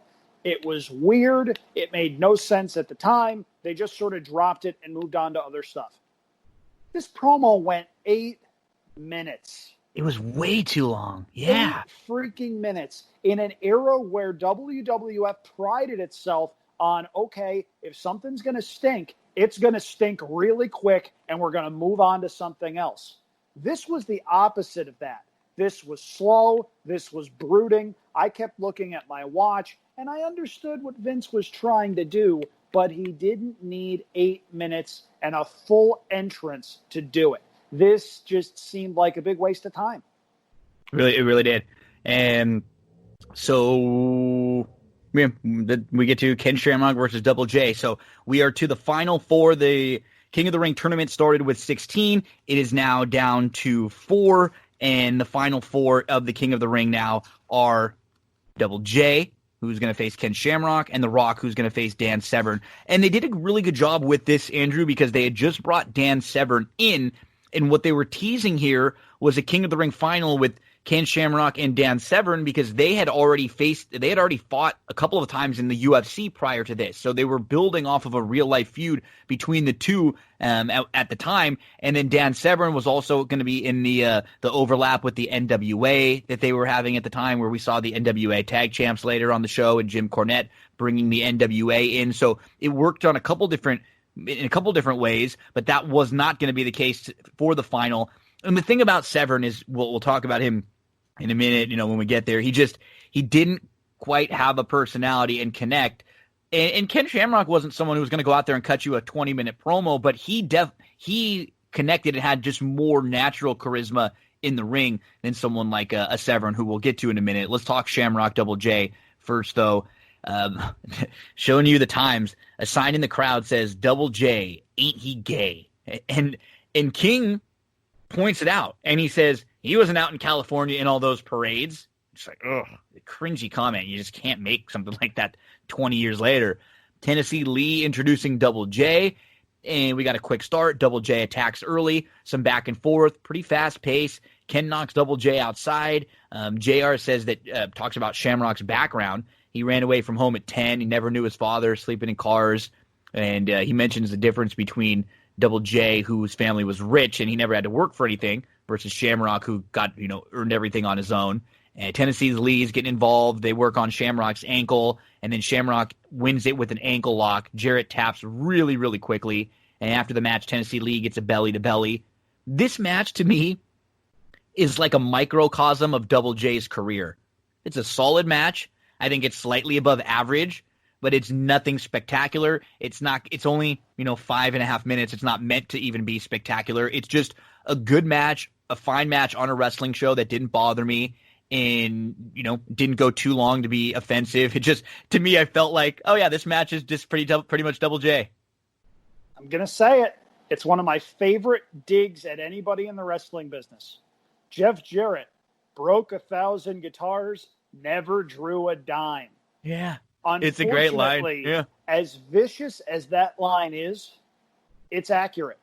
With Jarrett, you got the sense of, okay, this guy looks like he's supposed to be good. He's a good worker. He's a good talker. He checks a lot of boxes. But I never got the sense that he had it. 100%. And the problem with him is, while you want guys like that in the upper mid-card, they're never going to be taken seriously as main event guys. WCW, in its latter days, tried to push Jarrett as a top heel, and that just did not work. It was not feasible. They tried to make him into a star. It didn't take, and they didn't stop with it either. They kept going pretty much until the promotion's dying days, and while that's far from the only thing they did wrong in that time frame, it just felt forced. Jarrett comes out here, and Tennessee Lee does do the intro. Jarrett gets the pyro, but there's not a lot of reaction to him. However, that's him. That's just him too, right? Yeah. And there is, however, a big reaction to Shamrock. Shamrock had it in spades. This was a guy who already had the crossover recognition that a lot of people in WWF at the time really wanted, and they'd wound up getting it, but Shamrock had it first. And even though he had been shafted a couple of times in that storyline with Rock and the Nation, he was still legitimately over. He's a good worker, maybe a little bit on the sloppy, stiff side, but you didn't want to mess with this guy. And he was small enough to where he could go and try to do certain things with smaller workers. He tries to do a Rana near the end of this match. It didn't particularly work, but you got why he tried it. And he hits a few that are good. He hits some good ones, but he's still figuring it out. And to me, Andrew, on the last few months that we've been doing this, if I were to make a top 5 list of who has stood out to me most on the rewatches, Shamrock would be on that. As far as someone who I always knew and remember him being hot, but when we rewatch every match he's in, he does a good job. The crowd's really into him. He feels bigger than how he was booked in a lot of the shows we watch. He feels like he's a main event star, that he is almost on the level with getting reaction with some of the guys in the 2 main events. So, I mean, on a short list, I think as many Brett matches as we've watched, it's hard to, and Owen matches too, it's hard to find bad ones with the 2 of them. He would be on that short list with me. I think Shamrock, and he wins this and he moves on to the final and he continues that good rivalry he had through, the end of 97 and throughout 98 with The Rock. This time right here, he was hot. He did everything pretty well. Again, he's not the best promo, but he's fine. He gets his point across and he's very believable. Yeah, and that's the thing. He comes across as the guy you don't want to mess with. And that's a big reason why I've kept saying, if you put Ken Shamrock from that time period into a time machine and put him into current day WWE, with UFC as big as it is and as big as MMA has become, he would be a legitimate main event guy. I mean, You think about Bobby Lashley and everything he's been able to do with the WWE. Shamrock would have been 5 times the star, and that's scary. He'd be a smaller Brock Lesnar. Throw Heyman with him. I know. Can you imagine? My goodness. Yeah. Just Lesnar somebody talking Shamrock for him. Lesnar and Shamrock as a tag team killing people. Oh, my gosh. Hook it into my veins right now. Please. This match, though, I think you hit it. It was fine. It wasn't necessarily anything special. I forget who had this line because, like an idiot, I didn't write down who said it, but Someone said Tennessee Lee was sweating like Jimmy Swaggart at a deposition. That's a pretty good line. But as a whole, it was just there. Yeah. Shamrock was going to work a 10, 12-minute match later on in the show, so this wasn't going to be all that long. For what it was designed to do, it was fine. It's not like I thought it was a great match or whatever, but it wasn't offensive. Next up, we get The Rock's music. We get a big ovation for The Rock, and it's Rock versus Dan the Beast Severn. And this one only goes 4:25, and there's some mat wrestling early. Severn's in charge. We're seeing Severn kind of slightly getting the advantage, trying to use his wrestling skill against The Rock. Rock's getting a little bit frustrated. That's really about it. Then the Nation distracts the ref. D'Lo comes off the top rope with the chest protector. The storyline there was that Dan the Beast had eliminated D'Lo from the King of the Ring, so they had a little feud with the Nation. Rock covers. And one little funny thing is after D'Lo hits the frog splash, he rolls back out of the ring and he goes to hop the barricade and run through the fans and he almost trips. I chuckled there. Just when you see things like that happen, he almost trips while he's jumping the railway on the way out. And then The Rock cuts a small promo post match. It's funny, Andrew. All of this goes about 6 minutes when that McMahon thing went 8:25. This whole Rock and Severn entrances, the match, and even The Rock little post-match promo. It's hard to even really, because it's just not a whole lot. It's more angle than it is really match. I got to tell you, I hated this match, and I hated the match that came after it. Rock is mega over as a heel, and you can see he might not necessarily be main event Rock yet. He's not far off. That guy had a meteoric rise up the card once they figured out what to do with him. Dan Severn, not so much.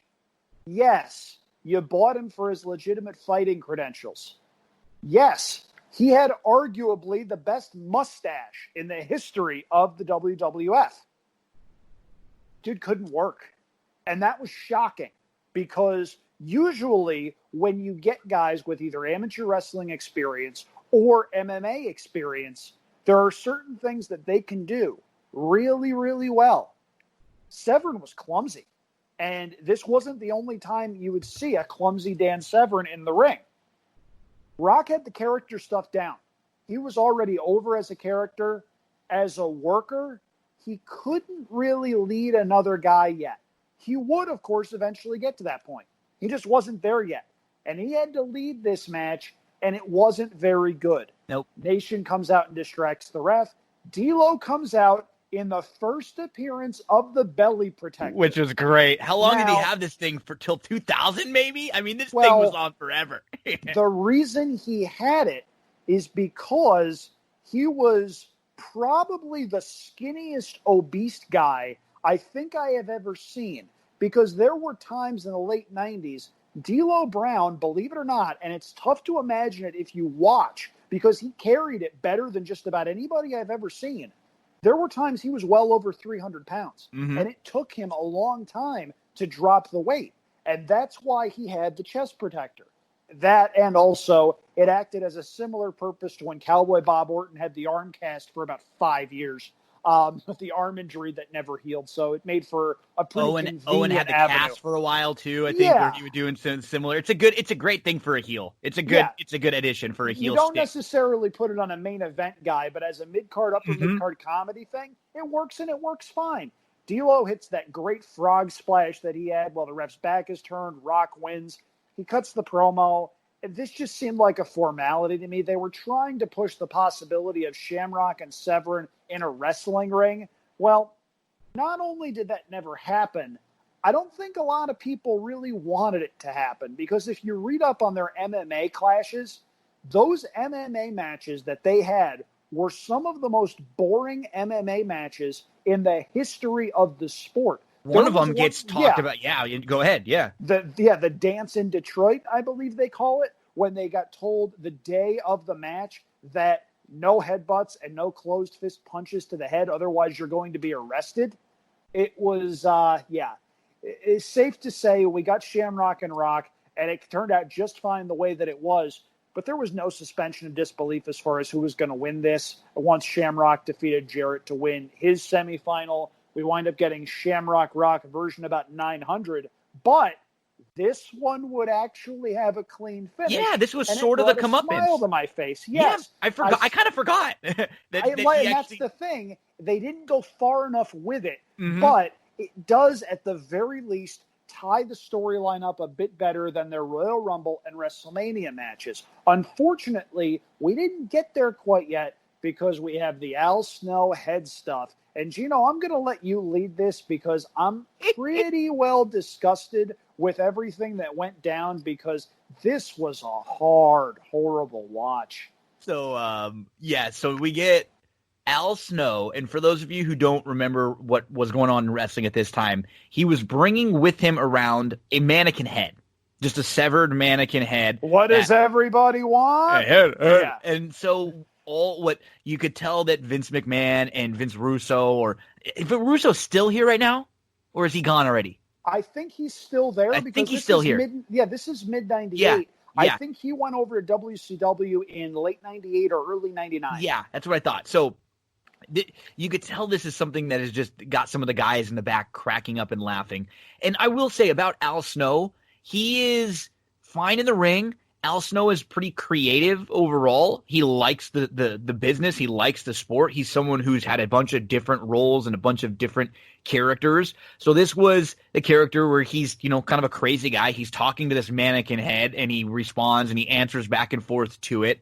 So you're going to get a ton of head references where they just say the word head, and it is kind of cringy to watch when you're young and when you're a kid. Watching through the match, there are one or two of them that make me laugh that are kind of creative the way they get there and set it up. But then it's just like anything, it feels forced. It feels like they're trying to do it too much to get you to laugh over and over and over. They're trying to be edgy just to be edgy. So we get the backstage, it's the build-up. And so before they were too cool, as Andrew mentioned, they were too much. This is Brian Christopher and Scott Taylor, and we know them, and they would have the fun tag team, and they'd be a great babyface tag team for a couple years with Rikishi. They'd come out and dance, but they hadn't found their footing yet. And remember, Brian Christopher, he is the son of Jerry the King Lawler, so we're going to get JR talking a lot about that relationship there. So Al Snow's backstage, and he's actually talking to Jerry the King, who's still sitting ringside, and he talks to King. Al Snow says, "Head don't lay down for anybody. Boys, get ready, because you're about to get a little head like you've never gotten it before." Oh, God. Then JR says, as here comes Al Snow, no music, and he comes with out with head, and the crowd starts to chant, and JR says, a lot of head fans out here. Yeek. So Jerry the King gets announced as a special guest ref. Al Snow has head. He's sitting on the ring post in the corner, so he's just got him placed up there. And Jerry the King is the special guest ref, so he's going to be real heely and cheat, help his son cheat, and help the heel team cheat. So I thought the one move was kind of cool. Al Snow hit a sunset flip off the top rope, which looked pretty solid. King with the slowest 3 count ever. Al Snow getting upset at Jerry, who's not counting and who's obviously slanting towards the heel side. Al slams Brian Christopher outside the ring in the aisle, and then he starts to walk back to the dressing room. JR with a funny one here. Where's Al going? Who knows where he's going? Who knows where he's been? And Al just gets a full head of steam, and then he runs and he uses it to build up some momentum for his attack on Brian Christopher. The heels turn this around. They gain the advantage. And then JR, I think he gets either, I'm not sure if he's fed up with it or if he's being told or if he's just getting uncomfortable with saying head all the time, because now he starts saying the head sometimes instead of just saying head.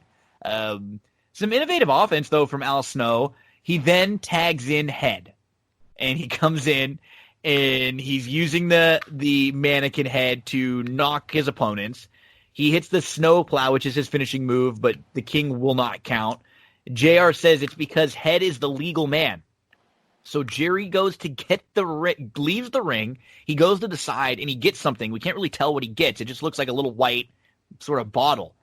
Brian Christopher then gets it from Jerry. He attaches it to the head. King comes in and he counts the 1, 2, 3. Andrew, it was a bottle of Head and Shoulders.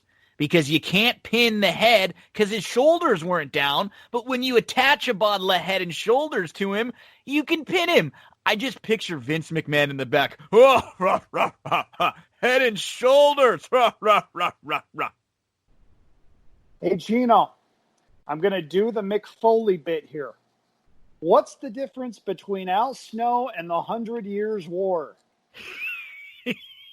The difference is, at some point, the 100 Years' War was over.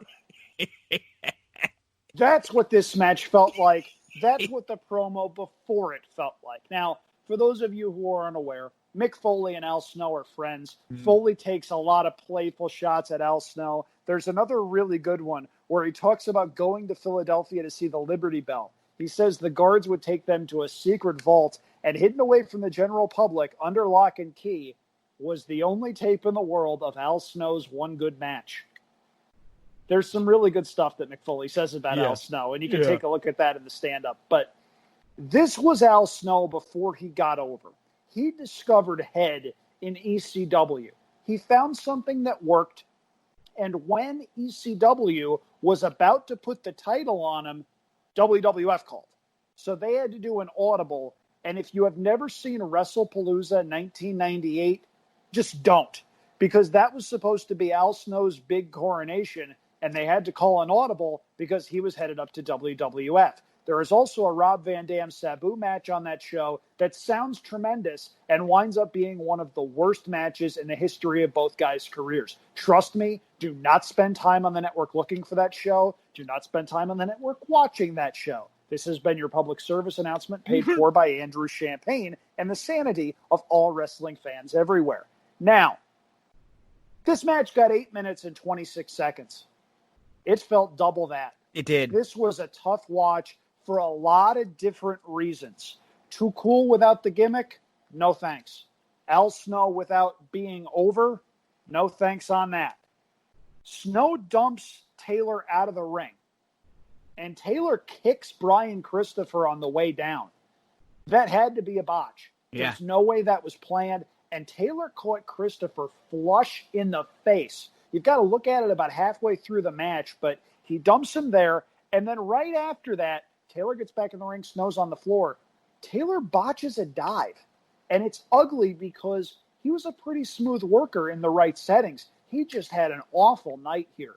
Christopher tried, Snow tried, Lawler tried in his typical over-the-top way, but I can't imagine how tough it would have been to be in the arena for this match, because if you're in one of the cheap seats in Pittsburgh's arena and you look down and you see Brian Christopher fiddling with something, putting it on the bottom of this mannequin head and making a cover, how are you supposed to know that that's a shampoo bottle, a Head and Shoulders shampoo bottle? Yeah, I know. How are you supposed to follow this when it's confusing for the person watching it on television with all the camera angles that they had? There was so much wrong with this, and the way that they reintroduced Al Snow to the WWF was peculiar at best. It sounds good on paper, right? It's like, oh, Head and Shoulders, you put the shoulders on. It's one of those things that like somebody pitches in the meeting and everybody kind of gets a laugh out of it. But then when you see it done in front of you, somebody had to have just, like, as it was going on, call it audible or something, just, oh, this isn't going to work. This is different, because it didn't.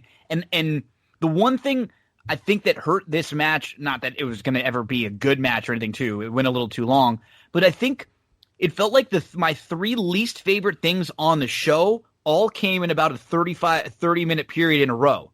That 8 minutes with McMahon in the ring, which was a little too much. I didn't like the Rock Severn stuff, which was just a 5 or 6 minute waste. And then this, you put them all together in a row, and this is at the end of that, and it starts to feel flat. And then the show picks back up for the second half of the show, where there's 5 more matches, and they're all either good or hot or have main eventers, but there was a definite 30-plus minute lull right here in the show after two okay, like a hot opener, nothing wrong with the Shamrock Jarrett. It was just, there just seemed like some bad all in a row that I didn't love. Yeah, it was it was not good. And this was a stretch of maybe 30, 45 minutes that on the whole was not good. The best part of it was the Shamrock-Jarrett match, and that wasn't great either. If you skip from the moment Sable slaps Pat Patterson to the X-Pac Owen Hart match, it's a pretty darn good show. Yeah. The problem is you got to work through a lot of stuff to get from point A to point B.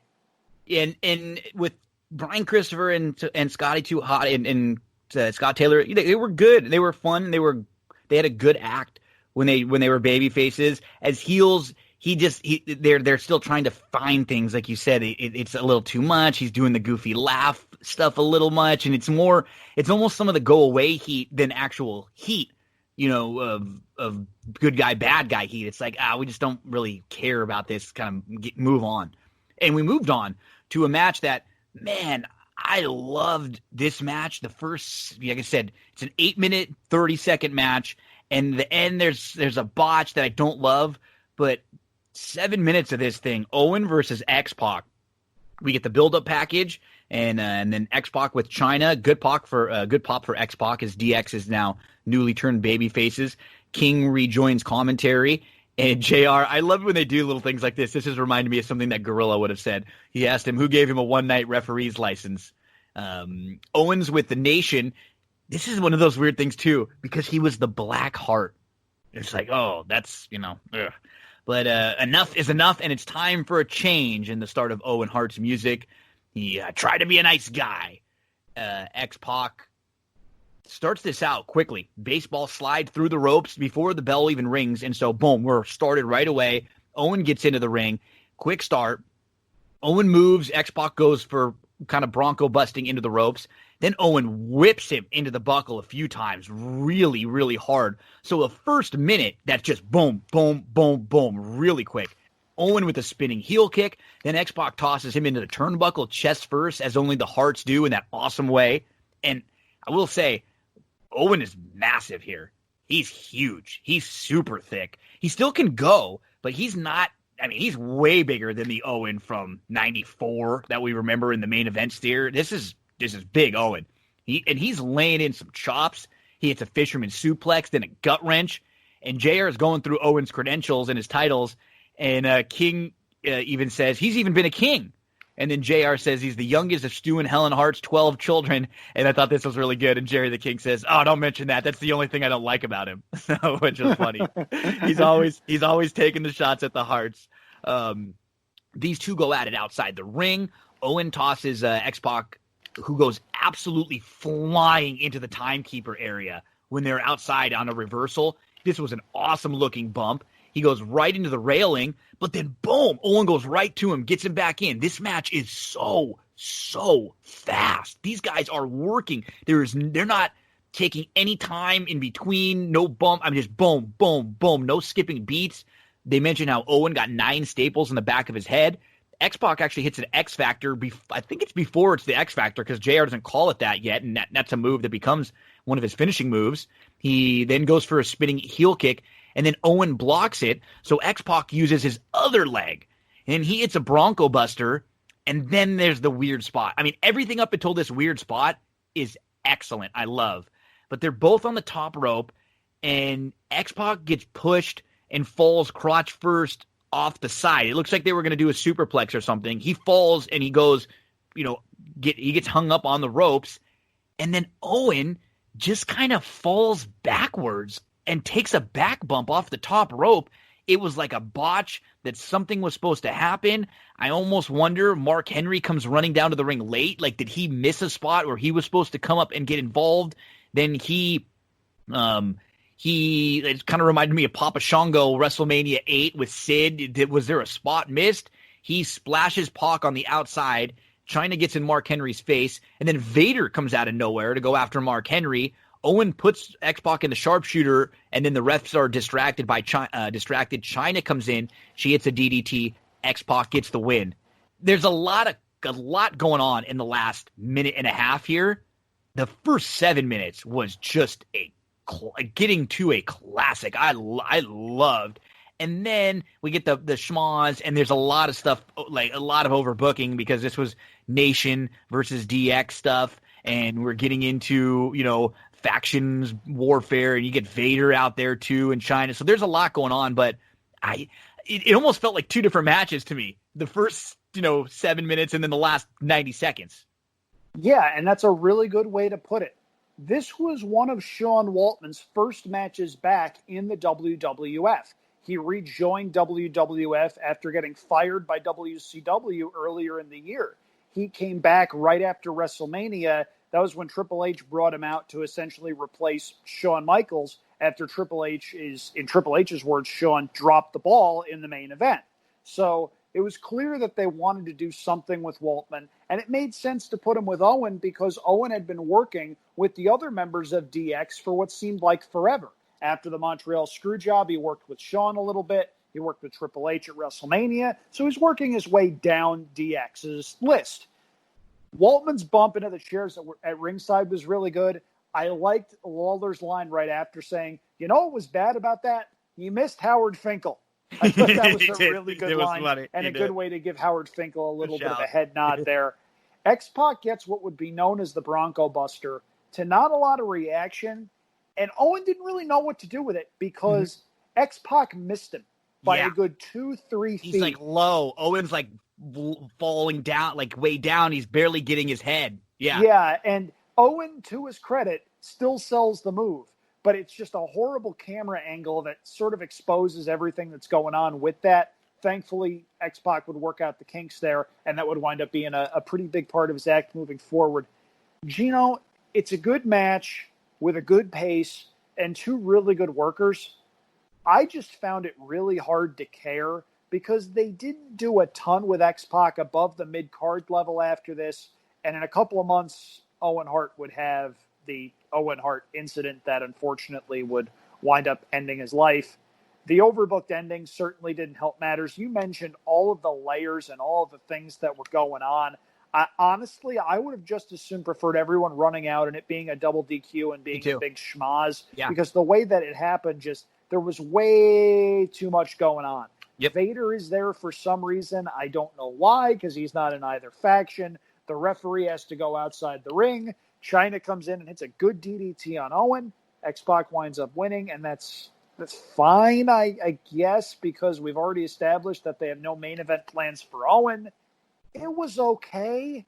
I didn't like the match as much as you did. I acknowledge that they brought the working boots for it, but the last couple of minutes to me really put a damper on the whole thing. Then we get Paul Bearer coming out, and we get another in-ring promo, which makes me think again that maybe they're just needing a few extra minutes here tonight. He said he wouldn't miss this night for the world. He took a beating from Taker. He curses Undertaker. Damn you, Undertaker! Damn you to hell! And he tells more of Kane's story, how they would be watching Undertaker on Saturday morning Superstars. And he says he will be the father and the manager of the new WWF champion, which he was for one night. For one night. This was just something that we would generally see backstage. Yeah, and I get why they did this. I don't get why Paul Bearer needed an entrance for this. No. There was some good foreshadowing going on here, though. Mm-hmm. Paul Bearer mentions how Kane wanted to be like his brother when he grew up. That sounds bizarre, especially considering that his brother, may or may not have tried to kill him when he was a kid. Just saying. I'm not going to go back and review the promo that King cut with Dr. Shelby, but it's on YouTube if you'd like to stop and play along. However, later in the year, as ridiculous as it would sound, The Undertaker and Kane would team up to both pin Steve Austin. It was at a breakdown pay-per-view, and it would wind up that for some weird reason, they were in cahoots to try to get the title off of Austin. Really confusing stuff, but if you try to connect the dots, there was some foreshadowing here. Decent promo by Paul Bearer, nothing we haven't seen before, but he was pretty good on the mic, so I can't complain too much. It's nothing bad. It just seemed like weird that this was not backstage and this was out in the ring, especially for someone who it takes a while to get down to the ring too. It's a few minutes for Paul to walk down there. Next up, I agree with you on this as we get to the second half of the show. The tag team match, which they said was one of these matches that was a bonus match that was added early in the morning, is the New Age Outlaws, Billy Gunn and Road Dogg, the tag team champions, WWF tag team champions, with the New Midnight Express. We've got Bodacious Bart and Bombastic Bob. So we got Bodacious Bart Gunn and Bombastic Bob Hawley with Jim Cornette, two guys that we knew from the WWF just from years prior. And the Smoking Guns with Bart Gunn, and Bob Hawley was was Hardcore Hawley, but before that he was Sparky Plug as one of his first ones to come in, and he was, the race car driver Bob Hawley, and he becomes Hardcore Hawley. This Andrew felt like a good old school tag match. Oh, we got to go first before we get to the match. Oh, you didn't know? Call somebody. Pittsburgh, you and the New Age Outlaws are going to get along just fine, because as you can see, my partner, Badass, is harder than steel, and my rap can melt it. So they're still getting their intro, their entrance, polished. And JR says this is the second bonus match, and then he says that Road Dogg says, "Ladies and gentlemen, boys and girls, children of all ages, D-Generation X proudly brings to you, and accompanied to the ringside area by the ninth wonder of the world, China, we are the World Wrestling Federation Tag Team Champions of the World, the Road Dogg Jesse James, the Badass Billy Gunn, the New Age Outlaws." And, I will say, Road Dogg doesn't get enough credit when they talk about the great talkers of all time. He was never a main event worker, but he had a main event mouth. Yeah, and he was also a heck of a singer, too, if you remember his smash hit Alone With My Baby Tonight. He's working hard on the go, but the hand... That wasn't a challenge, Gino. God, your poor girlfriend and your poor son. My goodness. Anyway, so first of all, I don't know who was bodacious and who was bombastic. I was tempted to say you got that backwards, but who knows and who really cares? However, the timing on this I found fascinating, because this was right before Bart Gunn won the Brawl for All. Mm-hmm. They were just starting that a couple of weeks after that. The next night on Monday Night Raw is first is when it starts, because I watched the next night because I wanted to see some of Austin winning the title back, and I always like to see the fallout from some of the shows that we watch. So sometimes I'll watch the show before, the go home show, or the show after, and it started the next night. Yep, and it was a case where the first round matchup was actually Bob Hawley against Bart Gunn. Yeah, and Bart Gunn tells the story of how, after these guys had just fought for real, they had to get in a car, travel to the next town, go into a hotel room, and then the next night work a tag match together. How awkward is that? Awkward? Yeah. Now, and the thing is, that's only the second most awkward note on this match about Bart Gunn. Forgive me. Who was the second half of the New Age Outlaws? What was his name? Billy Gunn. They were supposed to be brothers. You know how many times that gets mentioned in the match? None. Gee, what a coincidence that we have two guys with the last name Gunn on the other side of the ring. JR, do these guys have any history? Crickets. So it was, that was weird, but this is a really solid match. And to the credit of Bob Hawley and Bart Gunn, two guys that were in the mid-card level and were never going to be seen as anywhere near a threat to Road Dogg and Billy Gunn, they got the crowd into this match. Road Dogg may have played the best Ricky Morton of his career here, because he takes a pretty good beating. Billy Gunn gets a hot tag, and JR calls him a hoss. I don't know if I would call Billy Gunn a hoss, and not the right necessarily build for that. He had a good line about Jim Cornette, saying that Cornette's dream is to die in his own arms because he loves himself. That's a good line. However, JR goofs late in this match. Chyna comes in, hits the low blow, and says, "She hit her." Oh, yeah. She hit who? Yeah. She hit him. No, yeah. And it made sense a little bit because it was a chaotic finish to the match. Yeah. The Outlaws retain after the double team stun gun that they hit. But this was a good, solid tag match, and it got my mood back up a little bit after sitting through all of the stuff for the prior hour. As we mentioned, this might have been the New Age Outlaws' last really good tag team match, because after this, they sort of realized, hey, wait a minute, this gimmick's getting over. We don't necessarily have to do a lot of work in the ring in order to stay over. Now, I'm sure that was smart on their parts because, hey, less work, less bumps you have to take, more power to you. From a work rate perspective, if you want to see a good New Age Outlaws match, cue this up because this is pretty darn good. Yeah. And so King says he likes DX because they're like South Park, Beavis and Butthead, and The Simpsons. They're cool. They say what's on their mind. Billy hits a famouser early in this match at one point before it's his finisher. Huge clothesline, then the suckets. Yeah, it's good. And the Midnights have the advantage for a while, kind of old school heels working over the baby faces. And there is one moment, and I rewound it like 4 or 5 times just to make sure. So Bob Holly has Road Dogg down, and he does the suck it to him. And I'm not joking. He says, suck it, F you. He just drops an F-bomb right on him. Just a hard, and you can hear it. And if you know Bob, and I knew it was real because it was Bob Holly and all the rumors about Bob Holly and what a badass he was backstage and how he would, he didn't mind going after you in the ring and he was a tough dude. So suck it, F you, when he does the mimic crotch chop to them. Billy comes in.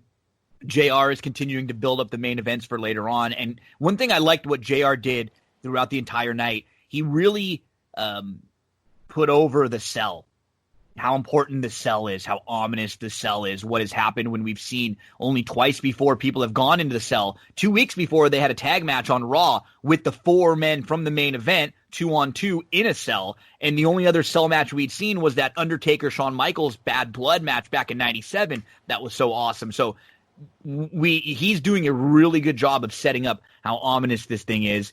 And you mentioned what happens at the end. Things get out of hand. Cornette comes in. He hits Billy in the back of the head with the title belt. Billy kicks out. Then Cornette tries to sneak in again. Billy sees him. Chyna comes in from behind. She hits Cornette with a low blow. And the Outlaws hit a double stun gun for the win. They pick up the W there. Next up, we have the final 3 matches. It's the King of the Ring final and then our double main event.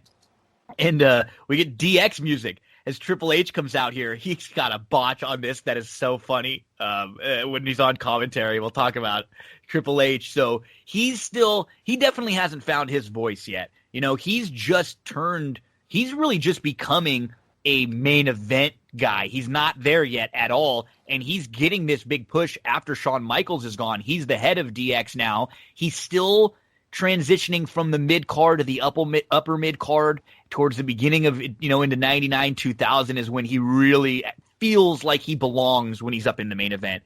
And he's just trying a little too hard here, with the cool guy stuff to say something that's going to get a laugh, to say something that's going to be, shock value. And so he gets caught up a few times because he's trying to be really quick witted. And we'll get to one in a minute. He sounds so snossagey. That was the word I wanted to write down. Like Triple H, it's forced. First out, the IC champ, The Rock. Then comes Ken Shamrock. And Triple H says, this is the WWF, not old men stumbling around the ring. Chyna, a little shot at WCW there. Chyna is on with the Spanish commentary team. And JR, she's talking with them. She's speaking Spanish. And JR asks what she's saying. And Triple H says something about Taco Bell. They want to go to Taco Bell, a burrito supreme. And then this made me laugh so hard. JR says to Triple H, you mean you're not bilingual? And Triple H says back, there's a lot of bi things I am, but lingual is not one of them. And then he realizes what he says. There's about a 3-second beat where nobody says anything. It's just silence. And he goes, wait a minute, did I just mean to say that? JR says, well, I don't think you did so, but we're live. And you could tell they both just popped themselves. Like, it was funny. And it was just Triple H trying to be too quick, and he just got caught up in which is great. So The Rock goes out to trash talk Triple H, who then spits in his face. Triple H comes back and says, oh, testes. I mean, so child. He's so child. He's like a kid, you know. But the people loved the act. They did. At the time, it fit. This is what people wanted. Ken Shamrock throws The Rock into the barricade, and then The Rock kind of bounces off with a clothesline. That was something he did a lot of the time, which was cool when he got tossed into the ring or tossed into the ring post outside or into the ropes sometimes or into the turnbuckle. They worked a lot outside the ring. Ken was selling the ankle. Rock hits the swinging net breaker, then a DDT for 2. And then he starts to slow it down a little bit. He puts him in a headlock. JR talks about the athletes in the WWF, how they compete when they're hurting. And then this was another one, Andrew, just knowing what would happen in the next 22 years with Triple H. He says, that's what separates champions from losers. Not how much stroke you got with the guy running the show. It's not how much you can stick your nose up somebody's butt who's running the show. It's about who's got what in that ring, which is funny for the boss's son, years later to say. But we catch some funny things on these rewatches. You mentioned the People's Elbow earlier in the show.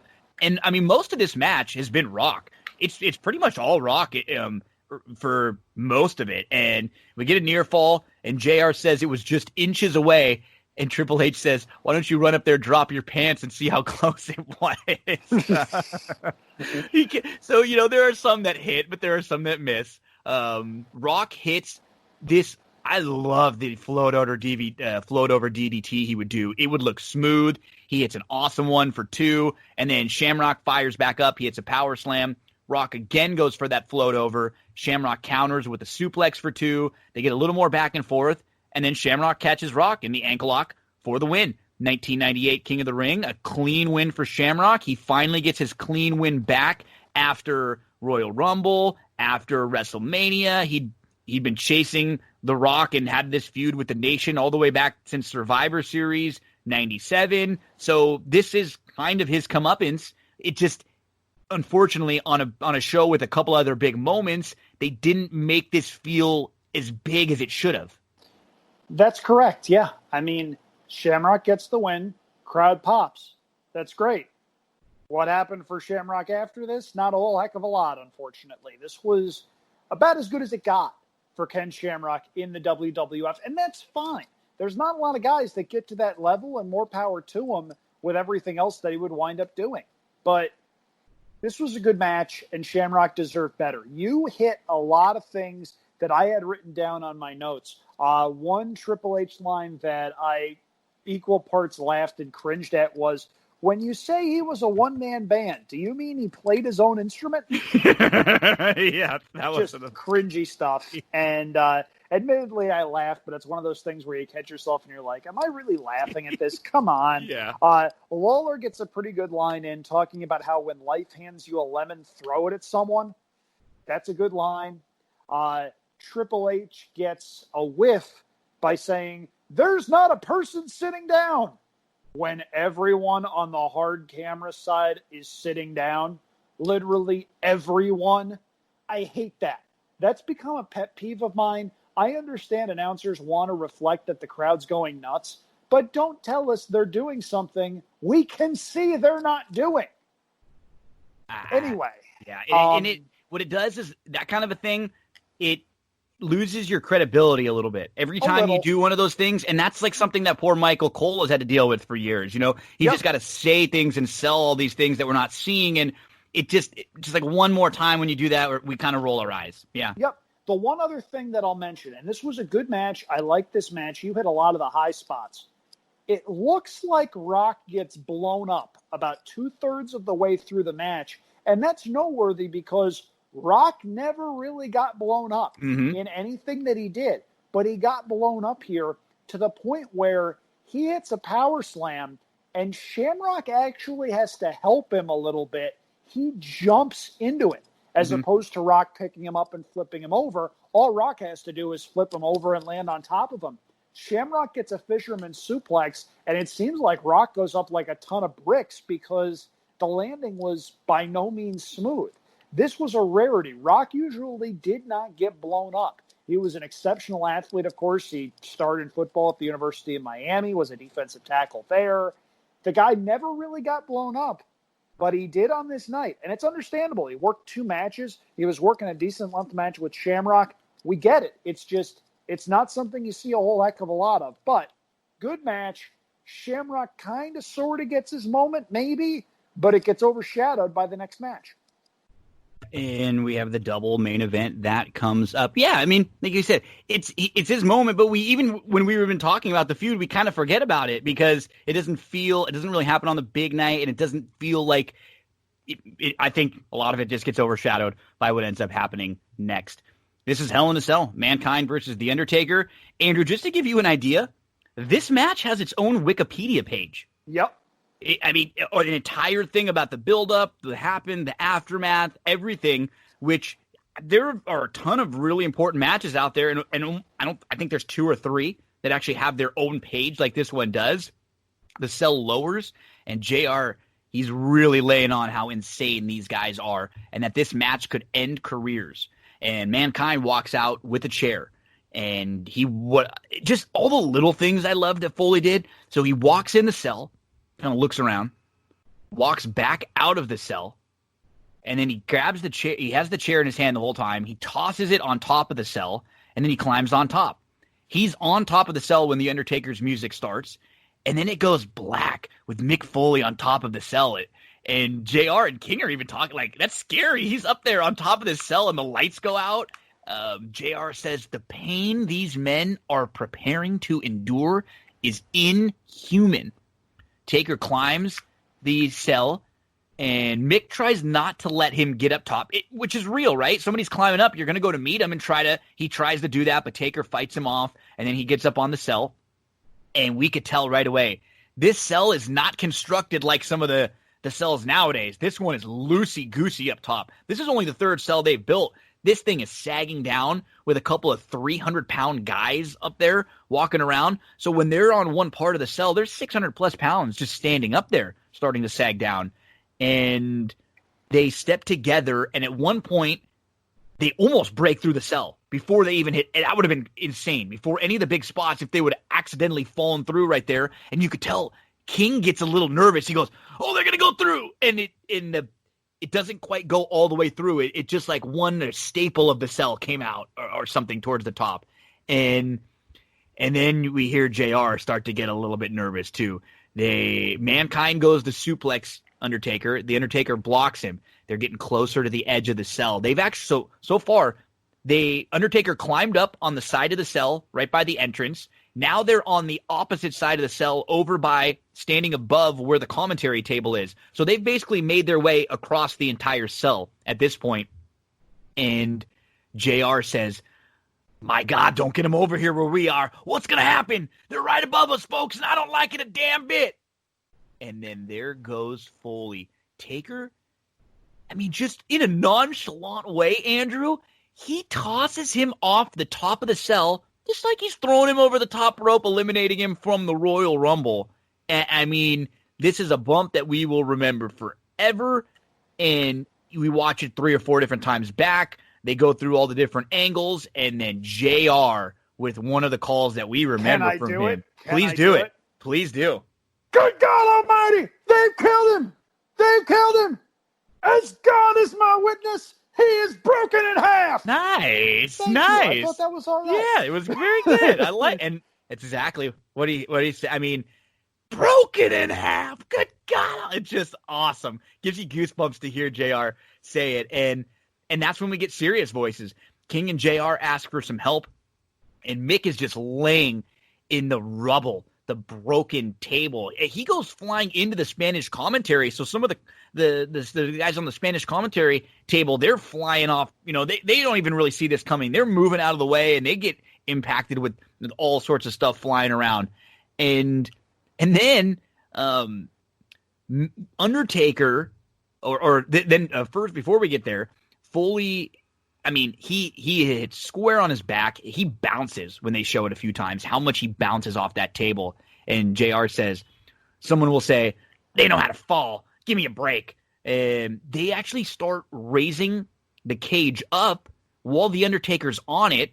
King gets scared because he thinks the Undertaker is going to jump off onto Foley when Undertaker walks up. And the Undertaker looks pretty badass. He's just standing up on the top of the cell, like staring down, like I did this to you. Like you want more? He looks just like a beast there. So they're trying to get a stretcher out to put Foley on a stretcher. So because the cell is so big and wide around the ring, they can't get a stretcher through where the cell is. So they have to raise the cell up in order to put Foley on the stretcher to try to stretcher him back. So we get Terry Funk and some referees and some WWF officials out there. They end up putting Mankind on the stretcher, and they start to stretcher him back. And JR apologizes, says, the match has stopped. I'm sorry. Or he says, I think this match is over. And King goes, yeah, of course it's over. Come on. No. It was not quite over yet.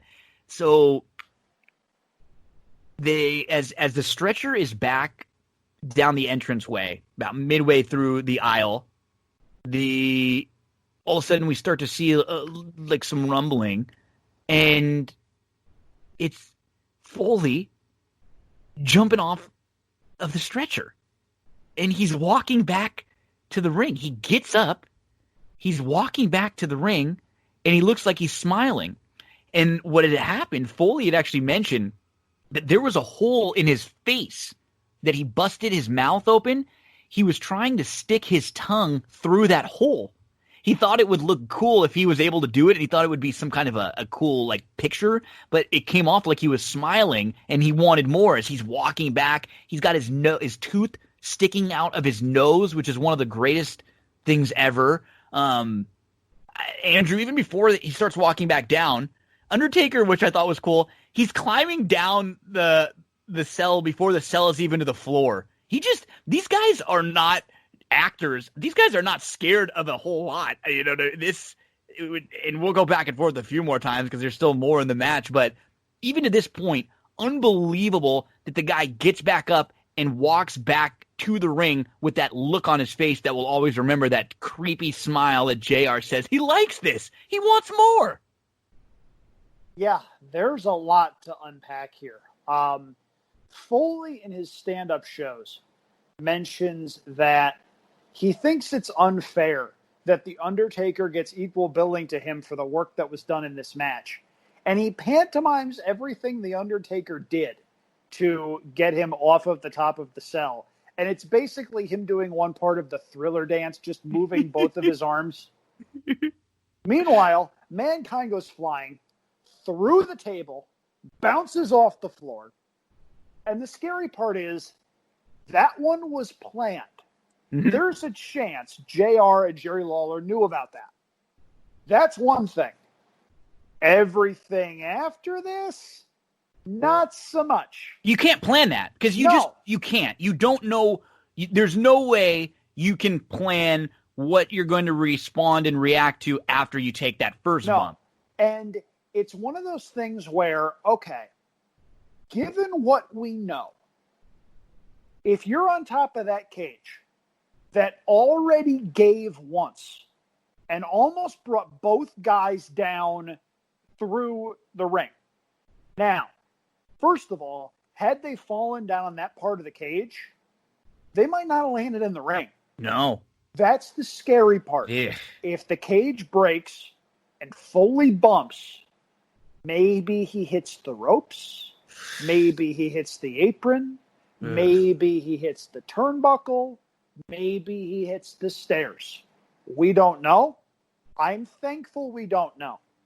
Here's where it gets uncomfortable for me, because we've sort of become desensitized to the big bumps from the top of the cage at this point. The first one, yeah, it's a great bump. It's a big bump. But it's not anything we haven't seen since then. What gets me is Foley gets off the stretcher, which is one thing. He goes straight back up to the top of the cage. Climbs right back up! If this match happens today and the cell is giving that much, Do you think anybody's going back to the top of that cage? Oh, my gosh. No way. Absolutely not. He goes back into the cage for sure, inside in the ring, and that's where you finish the match. They went back up top. Taker climbs back up. They do their little exchange. Taker goes for a choke slam.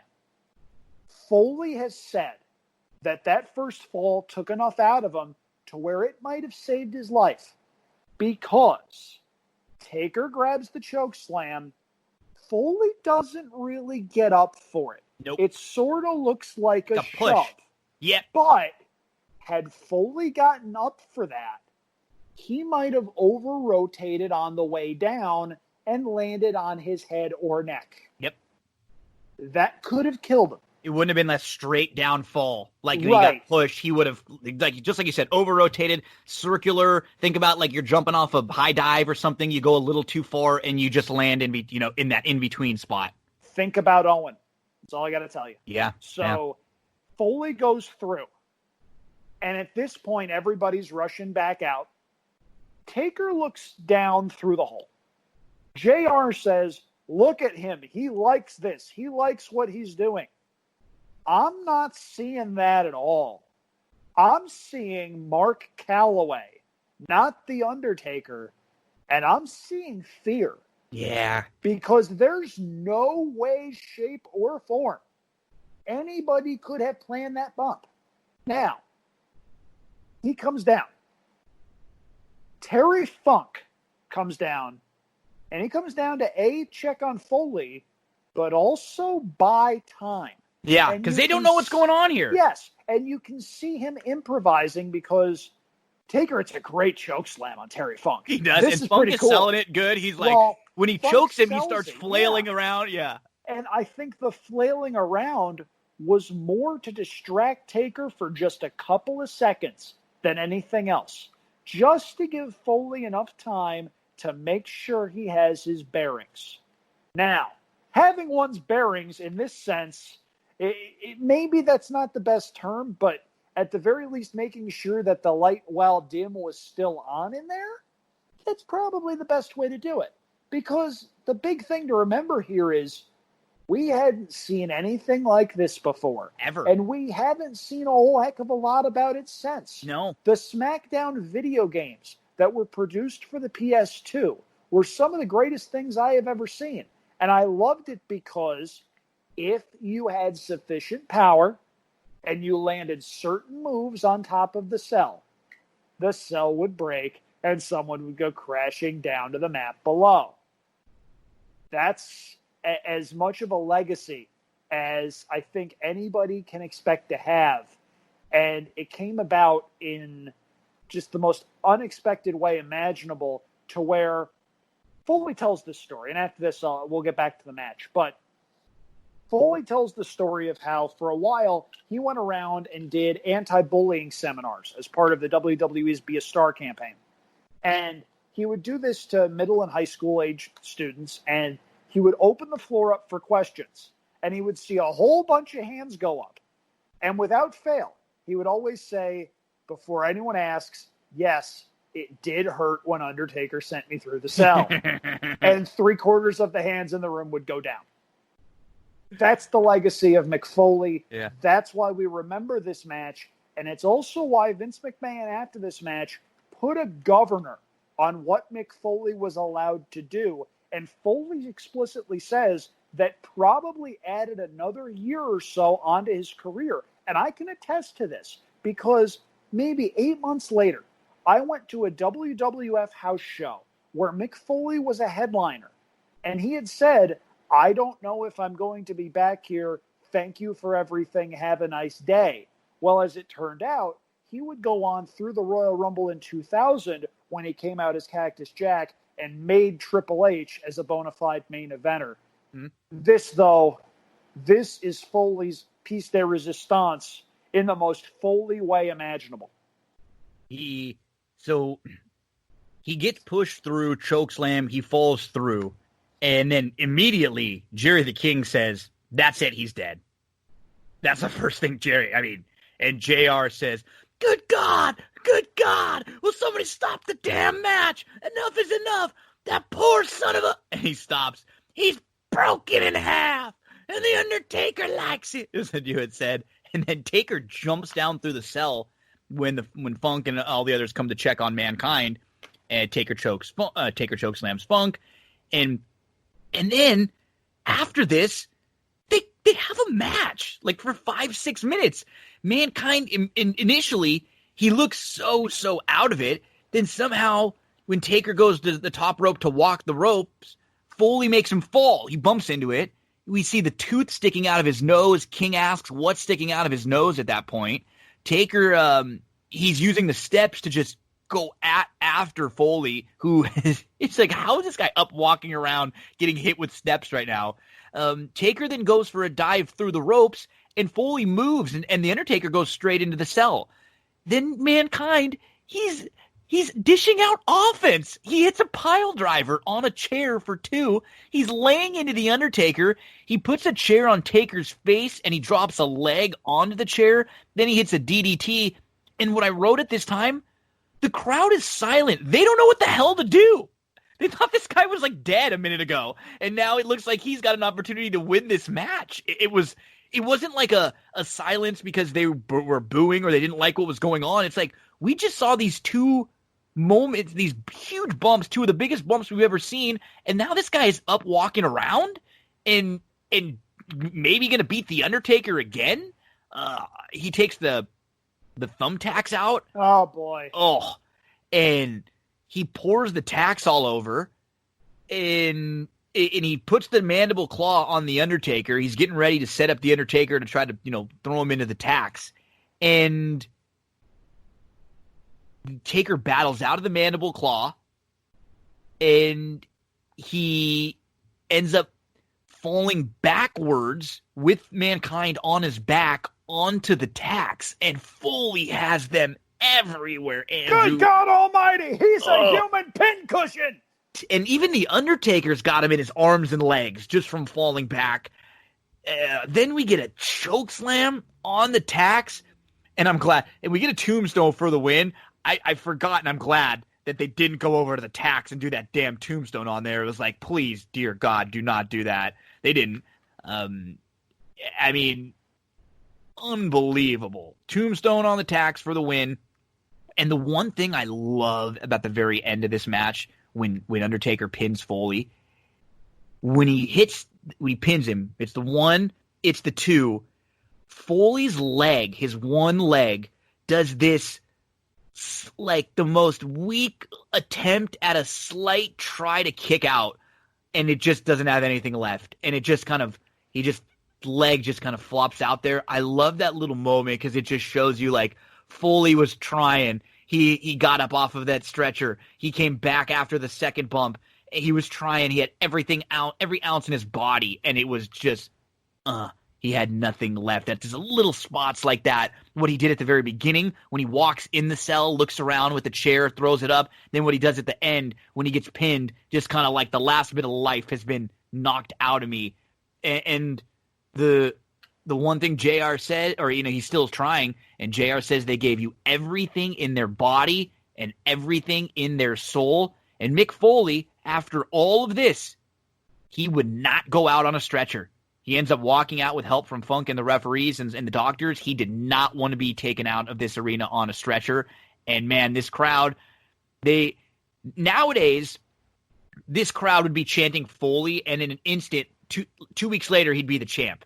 The crowd would love it. At this time, the crowd was actually chanting for The Undertaker for a while until Foley is on the way out, and then he gets his respect on the way out from the crowd, and he actually would become – this was one of those moments that helped him become a super, super baby face, and one of the reasons why he was able to get a main event run and get the title a couple times. Yeah, and the way that they did this with Foley was really, really cool. So – they did everything after this, and it would wind up leading up to Survivor Series when he winds up getting screwed over. Then in January, it happens. Foley gets the title on an episode of Monday Night Raw. Oh, that's going to put butts in the seats. Yep, absolutely. And that's remembered as one of the big points of the Monday Night War because people wanted to see Mick Foley do it. Because everyone could identify with Mick Foley. He did not look like a superstar. He did not work according to the Professional Wrestling Superstar Handbook. He did things differently. He thought about things differently. He was a genius for what he did, and people wanted to see him succeed. They didn't care if it was as Mankind, Cactus Jack, Dude Love, Mick Foley, whatever.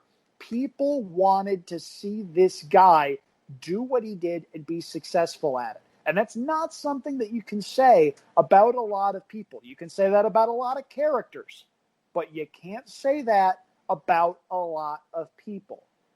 Raw does that. Nitro counters with the finger poke of doom. Gee, wonder who won that battle that week. We have one more match to talk about, the main event, but I just want to give a little bit of a shout out. If you are a wrestling fan, which you're listening to our recap, if you're a fan of Andrew Champagne, a fan of mine, or a little earlier on in this episode of That's What G Said, we talk about Pleasanton, and we go over the Pleasanton late pick 4 sequence. Andrew, I know you're up in Northern California, and a track that I loved playing the Northern California fairs as someone who would always be playing Del Mar and looking for that Northern California track to play alongside. And this is a track that you and I have been firing at a bunch. I know you don't live too far away. You're up there in NoCal. So it's a fun racetrack. It gets a different dynamic now with the horses that have been running at Golden Gate on the synthetic, and now they go back to the dirt there, and we get to hear our good buddy Chris Griffin up on the mic there. So if you're interested in some Pleasanton, we talk about it a little bit earlier in the show. How far away are you up there from Pleasanton? I am about 30 minutes, and it's a straight shot down the 680 freeway from my apartment in Concord. Pleasanton is one of my favorite racetracks in the country, not just to handicap, but to go to as a fan. The Northern California Fair Circuit is everything that is good about horse racing because you get a passionate crowd, you get so much to do. When the Alameda County Fair is rocking, it's a heck of a scene. Pleasanton is a nice place. It's the oldest dirt track, I believe, in California, the oldest 1 mile, 2-turn dirt track. It's an old place. It was around in the 20s, I believe. It's a really fun place. There's a lot of charm to it. There's some high-quality horses, horsemen, and horsewomen at that place. And in fact, there's a name that you horse racing fans might want to keep in mind. That's Papa Pifus, who may very well be the fastest horse in Northern California. He went 6 furlongs in 109 flat last weekend at Pleasanton. He's now won 3 in a row. Could very well be bound for stakes company. 109 at Pleasanton, Gino, is flying. Ooh. You do not see a lot of 6 furlongs in sub 110 or even sub 111. It's a very slow, demanding surface. And this horse went sub 22 for the first quarter and forgot to stop. Good racehorse, one to watch moving forward. And Pleasanton's meet this year, I can't give enough credit to their racing office because without going too far into it about the CHRB and everything that was going on over this past spring and summer, they had to put a meet together on very short notice. Last minute, this all came together. They did a great job doing what they could to make the best out of a bad situation. And really, that's what we're trying to do with this wrestling podcast, is make the best of a bad situation and give ourselves something to look forward to. Pleasanton's doing the same thing with horse racing. They've got a 7-race card on Friday. We'll take a look at the late pick 4. I think it's a good sequence. I think there's a horse in there to really like at a price. And if you want to take a listen, it's going to be earlier on in this podcast. So it's going to be fun. Got to give a shout to our buddy up there and give some plugs for Chris, doing a great job at Amen. Pleasanton. Amen there. Let's finish this show out. We got the final match on the show. It is the first blood match for the WWF title, Stone Cold Steve Austin versus Kane. And if Kane loses, he will set himself on fire and breathe his last breath. Groan. Insane. Gasoline ringside all over to light him on fire in case he loses. Austin chants all over, and then the music hits, and we get the huge pop when they see Austin. He's got the big wrap on his elbow. He's got the bad staph infection. Kane's already in the ring. He gets the entrance first, and he goes right after Kane. And this is the Stone Cold type matches that we would see post his neck surgery, post his neck injury, and mainly from 98 to the rest of his career, there weren't very many classics like we saw with Brett before the injuries. It was brawls. It was hot matches. They were quick paced. They were out in the audience. They were all around the ring. This is, a lot of that. They're outside the ring, and the cell lowers as Austin and Kane are in the aisle, and it's coming down like right on top of them. It stops about 3-4 feet from the ground. Then it comes down again, and right on top of Austin as Kane is choking him on the floor, kind of using the cell to choke him. At this point, Austin already has a little bit of blood on his back. I don't know if you could see it or not. It wasn't like gushing, but there's a little something on his back. They don't really mention it. JR just says that Hebner had said that if somebody had to be really busted open in order for them to be the loser of this match. So Kane, Andrew, how the hell are you going to make this guy bleed? He's in a full red bodysuit. I think he has one naked hand, like his one hand. Are you going to just puncture his hand? Because we're not unmasking Kane yet, and Austin was trying to find ways to get him to bleed, but there were just no way that Austin was going to be able to win a match with this kind of a stipulation. He's got a glove on one hand. So at one point, Kane is hanging over the door of the cell, and it starts to rise, which was kind of a cool spot. They end up fighting all the way down the aisle by the entrance. Kane suplexes Austin on the ramp. He tosses a railing onto Austin, and they keep showing Vince in the owner's box with Sable because we know Vince hates Austin. He wants Kane to win this match. They're back in the ring now, and Austin uses a wind fan from the announce table to hit Kane in the face. We get a ref bump. Kane clothesline off the top rope, and then he goes for a second one. Austin ducks out of the way. He ends up taking control. Here comes the crazy son of a bitch, Mankind. I mean, how is this guy walking, Andrew? He rolls down to the ring. He comes down with a chair. Austin fights him off. And if Mick Foley hadn't taken enough punishment for the night, he gets stunned right here. Right here. Then we get a low blow to Kane, and Austin hits a stunner on Kane. Then the Undertaker comes out, and he goes to hit Foley with a chair. On the other side of the ring, Austin has a chair. He's about to hit Foley. Foley ducks, and the Undertaker's chair ends up hitting Austin's chair and right into Austin's face. He gets the backlash of the chair. And Taker chases Foley off. He goes to wake up the ref. And when he's trying to wake up the ref, Andrew, because, I mean, this is how I wake everybody up. Let's just pour gasoline on him. Your poor son. That's how I wake up Milo and Stephanie when it's time to go somewhere. Gee, I mean, just pouring gasoline on him. And then Kane hits Taker with a chair. The ref comes back to life, and at this point, Austin, from the chair shot that he had with The Undertaker, he's been completely busted open, and there we go. Kane wins. First blood match. We have a new WWF champion, and if you would believe it, I'm pretty sure Kane only held this title for one day, and I think that's the only time he ever held the WWF title. I believe he was the World Heavyweight Champ following this a couple different times, but I think this is it for his reign as the WWF Champion. It is, and that was what we had mentioned earlier on in the show. Austin getting the title back to Papa Rating, the Raw crowd goes insane, because remember, this was a different era. Titles hadn't really started changing hands on television all that much yet. So when it happened, it was really special. And when WWF did that, it worked. There were a couple of things about this match that I really liked.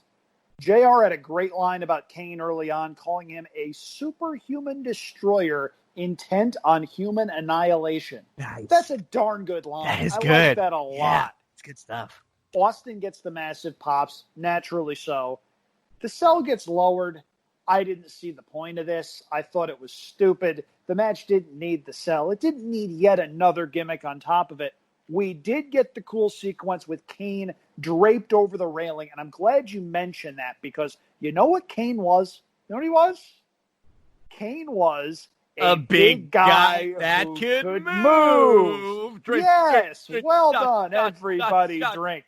And there were a couple of cool spots in this match. Kane hits a couple of flying forearms. The guy was adequate as far as bouncing around goes. And that was good because Austin was the guzzling type. He didn't particularly enjoy selling for many people. So if you were going to go with Austin, you were really going to have to be able to bounce around for some of the things that he did. He tells a couple of stories about when he was working with the Big Show, and Big Show didn't really have any idea how to work with him because Austin working with Giants had gone one way and Paul White's career had been going another. It was an awkward styles clash. If you've never heard that story, watch one of the Table for Threes with Big Show where he goes into how Vince kept telling him to be a giant, and finally Big Show just snaps and starts beating the hell out of Austin. It's pretty funny stuff. And he says, "Oh, good job, big man." And Austin way likes to it. fire up. Yeah. He says, "Way to fire up, big man," or something like that. Oh, hell yeah! Like he loves it. So yep. And Paul White is going like, "What the hell's going on here? Yeah. What did I sign up for?"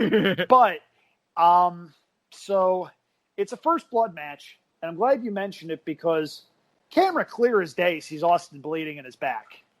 It's a first blood match. He loses. Yeah, right. That's it. I mean, this is like 4 or 5 minutes into the match, real quick. It's not like it's a small cut. This is pretty obvious. Yeah, and it's not like gushing, but there's a blood spot like right on his back. You could see it's like, yep, he got cut up right there. Yep. So they work up the ramp. They work their way back.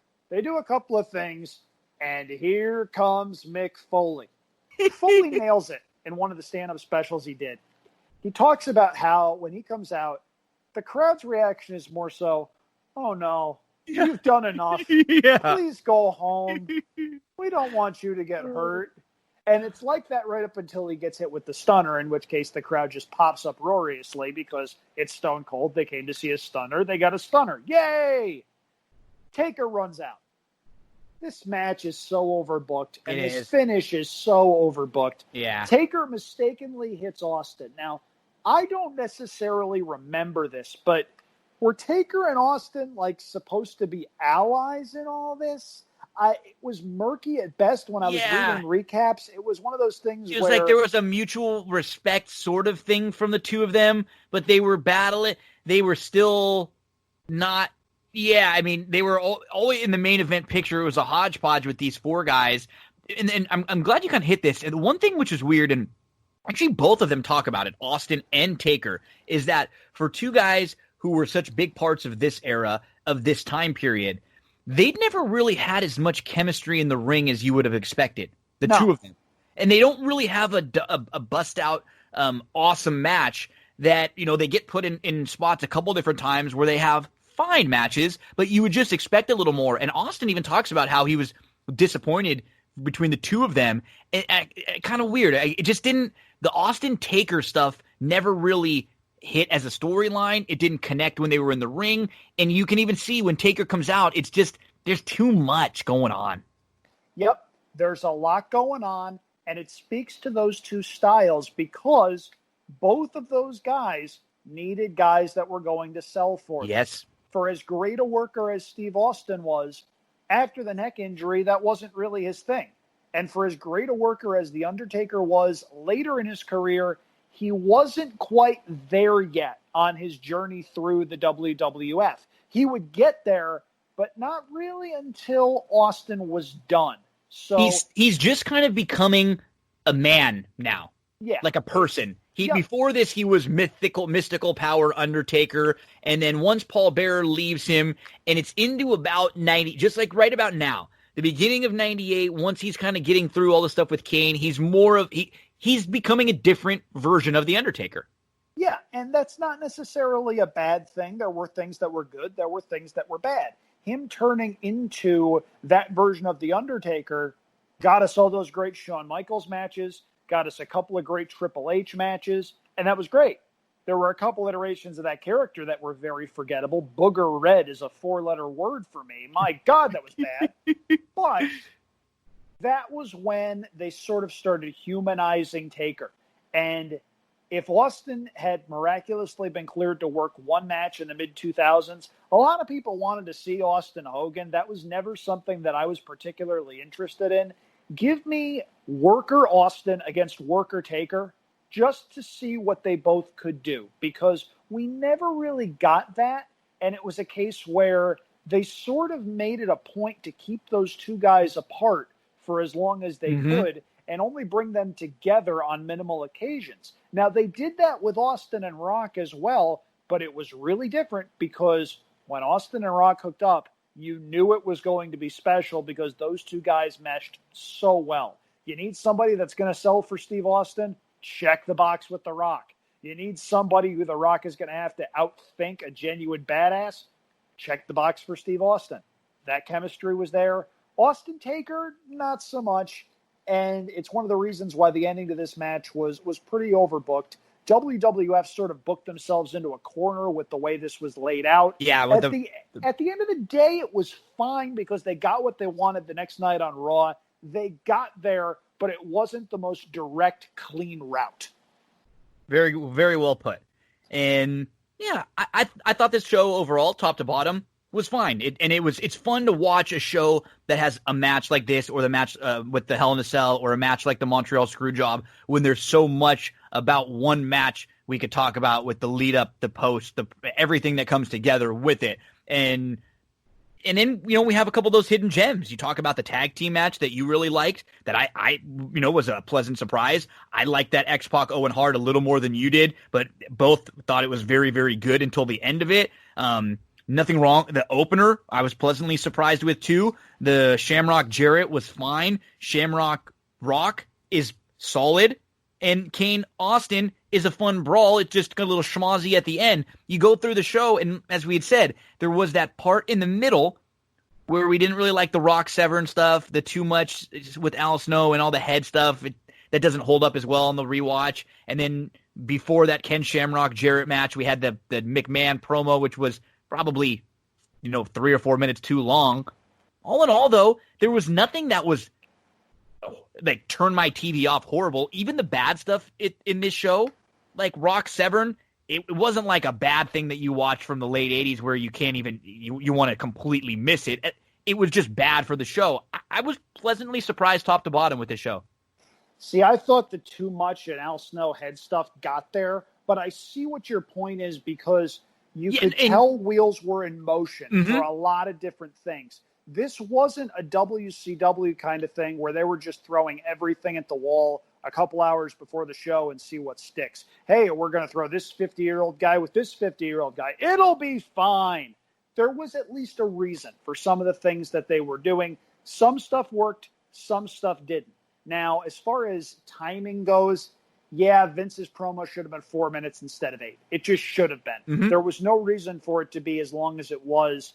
That the money was in bring Sable out, have her introduce the Stooges, have her slap Patterson around, have Vince talk for a couple of minutes, and you're fine. 8 minutes? No, thank you. The Rock Severn stuff, it was clunky, but it's not like it didn't serve the purpose. And plus, we got D'Lo Brown with the belly protector, and that launched a year and a half's worth of angles there. So even that wasn't totally pointless. It wasn't a bad show. I wouldn't call it a great show either, but there's certainly stuff to watch. And if you're a wrestling historian and you haven't seen the Hell in a Cell match between Mankind and The Undertaker, what the heck are you doing? Fire it up. Watch that match. It's something that you might only watch once. Once is all you need in order to see how much of a classic match that was for a lot of different reasons. Some right, some wrong. So our good friend Darren Zocali wasn't around, but he sent in an absentee ballot for next week, which he's going to be selecting the show. And then, Andrew, it'll be your selection for the week after. So next week, our wrestling rewatch is going to take us back to a WrestleMania. We haven't been at a WrestleMania in a while. And I believe this is the most recent show that we're going to be recapping so far. It's going to be WrestleMania 19.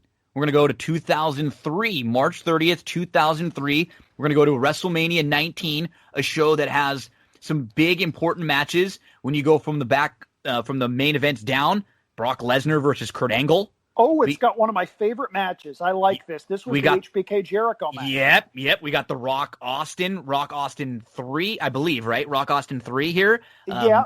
McMahon, Hulk Hogan in kind of a fun street fight. Triple H, Booker T, Shawn Michaels, Jericho. And early in the show, Undertaker, one of his less, fun WrestleMania matches. He beats Big Show and A-Train. But This is not a bad show. It's before we get to the WrestleManias that are, I think, 5 and 6 hours long. Just a 9-match card. There's a dark match, so 9-match card to look through. We should have some fun, and it'll be a little different because we've been it felt like for a while we were in the late 80s to early 90s. Then for the last month and a half, we've been living in the 96, 97, 98 era. Now we're going to fast forward a little bit to 2003. Yeah, there's a lot going on this show. Some of it's really good. Some of it's really bad. We're going to talk a lot, I think, about the storyline featuring Triple H and Booker T. Yeah, and how that ended and how the match was booked. And it there's a lot to discuss with that one. How Booker T managed to draw money in any capacity after this storyline is a credit to Booker T as a worker, because this was horrible. It was awful. And Triple H needs to be dragged for this. He has done a lot of good with NXT, with trying to bring WWE into 2020 and some of the things that he's done. He's done a lot of really good things in the office.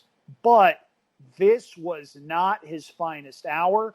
This is the ammo for why a lot of good wrestling fans do not like this guy. That's not the only good high-profile match on the card with a weird storyline. We get a Hulk Hogan, Vince McMahon street fight. We get Brock Lesnar against Kurt Angle. And if that match sounds familiar, it's the match where Brock Lesnar attempts a shooting star press. Almost paralyzes himself. Yep. You can imagine how that looks. You can imagine how it ends.